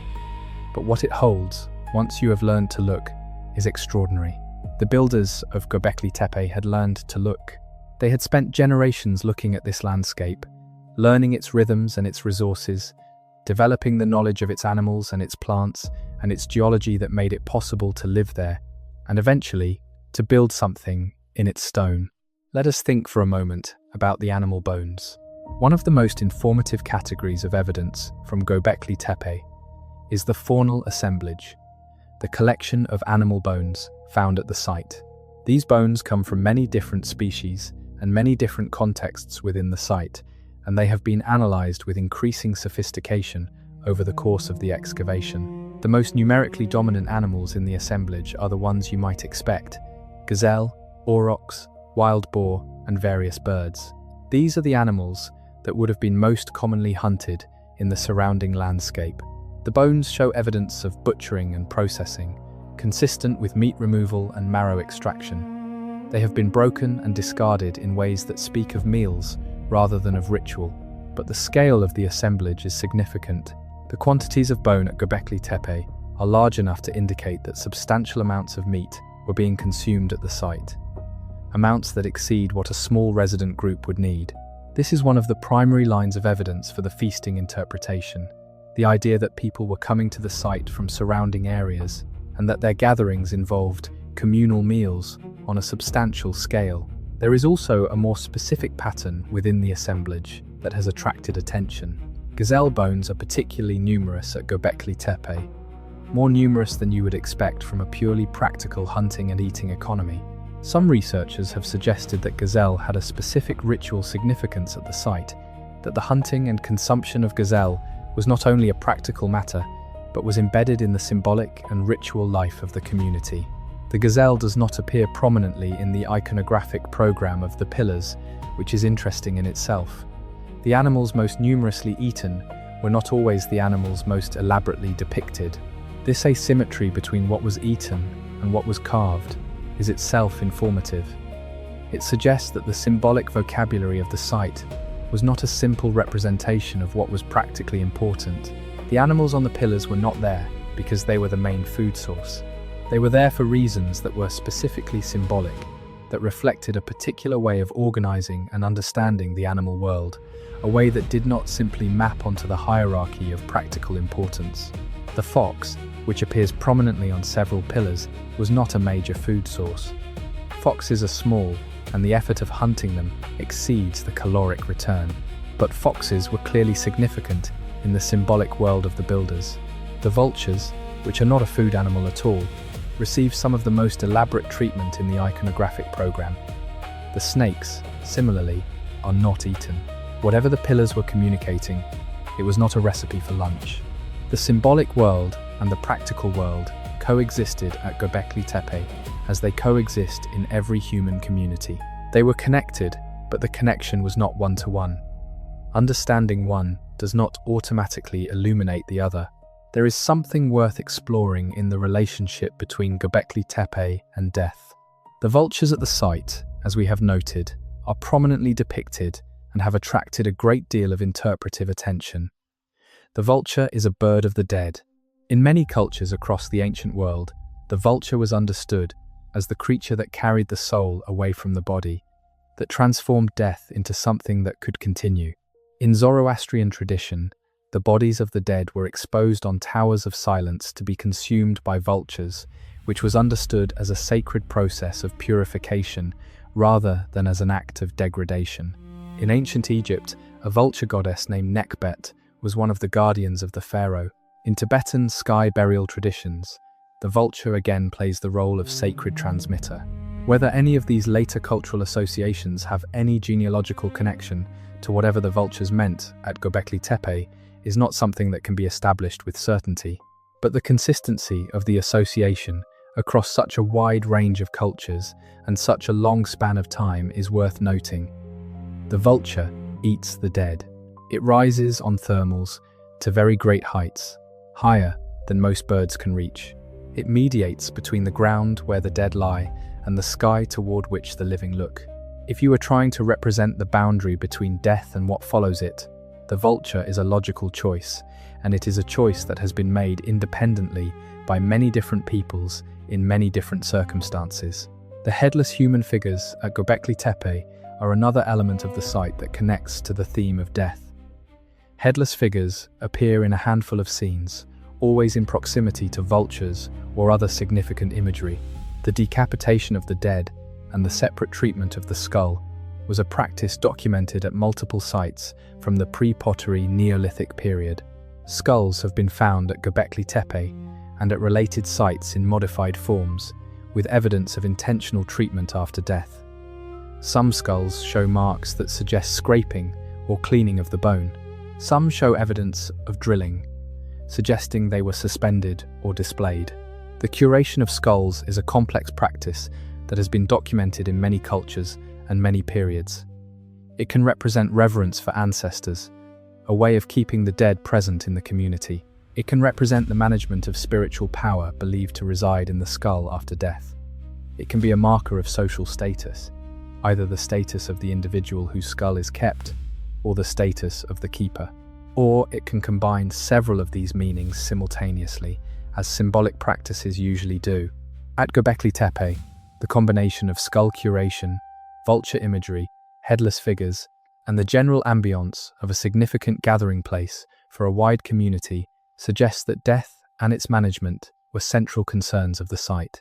Not death as tragedy, though it is always that too, but death as a process that needed to be navigated carefully, that required the participation of the community, that had implications for the well-being of both the dead and the living that could not be ignored.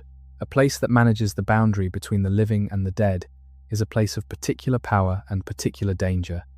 It requires specific knowledge and specific practice to operate safely. The people who had that knowledge and that practice would have been important members of the community, perhaps the most important, the ones whose skill was most needed at the moments of greatest significance. Whether Göbekli Tepe was the location for a community of such specialists, a gathering place where people with deep knowledge of the sacred and the dead could operate and teach and transmit, is speculation. But it is the kind of speculation that fits the evidence without requiring anything that the evidence does not allow. One of the angles on Göbekli Tepe that rarely gets discussed in popular accounts, because it is unglamorous but actually quite illuminating, is the water situation. Water is the most fundamental requirement of any human gathering. Without reliable water, no gathering of significant size can be sustained for more than a few days.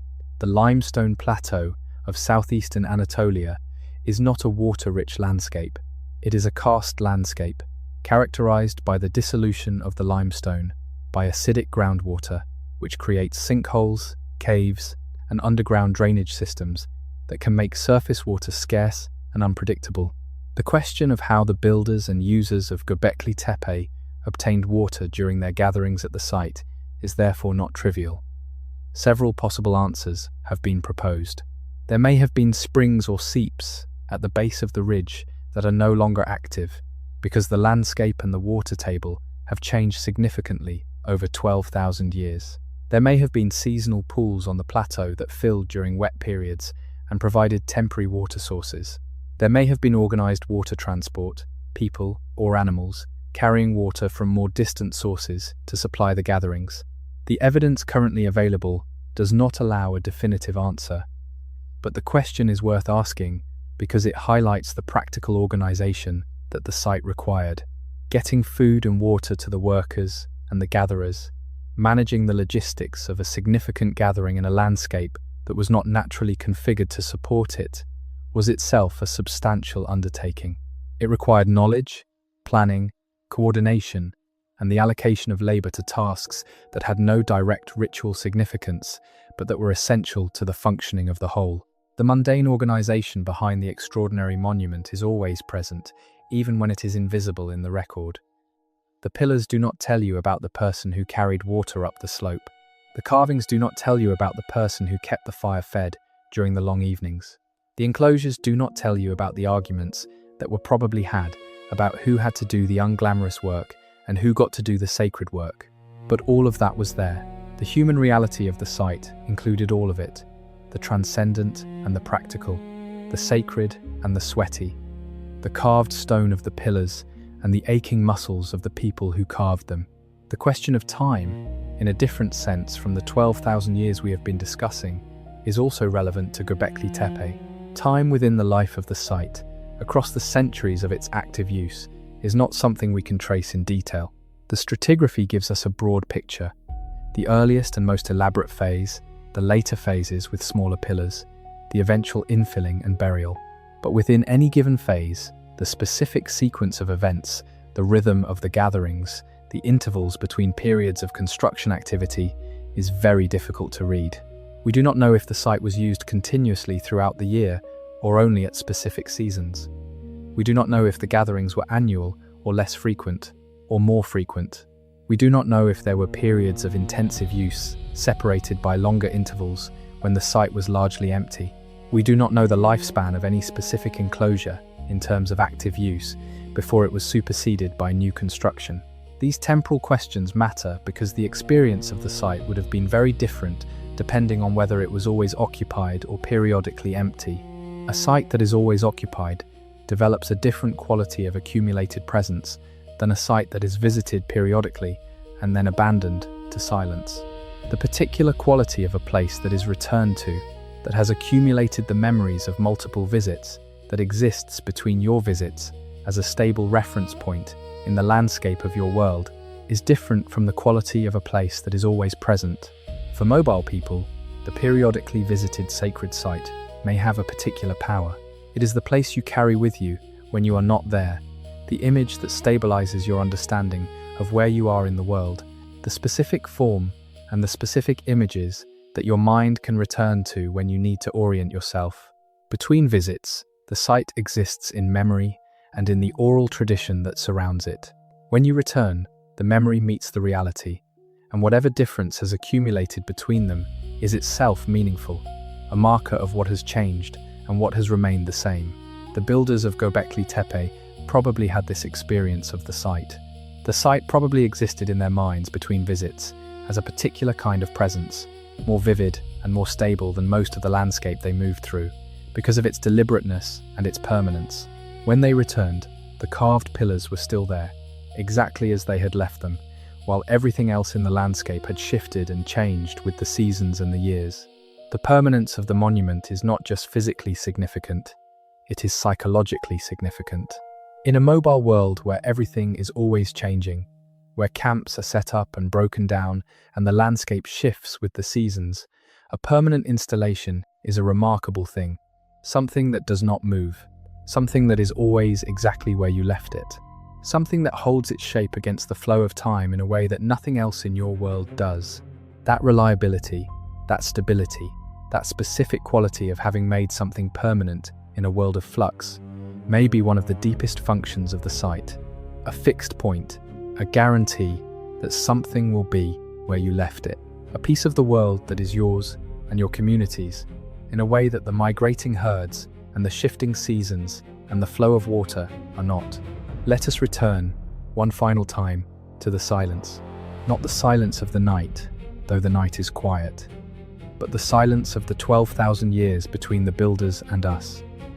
The silence that is not empty, but that is full of things we cannot hear, languages that would have sounded strange to any living ear, songs whose melodies have never been recorded and never will be, arguments and laughter and grief, and the specific kind of joy that comes from completing something difficult with people you trust, the names that people called each other, the jokes that made the work easier, the stories that were told around fires that went cold 10,000 years ago.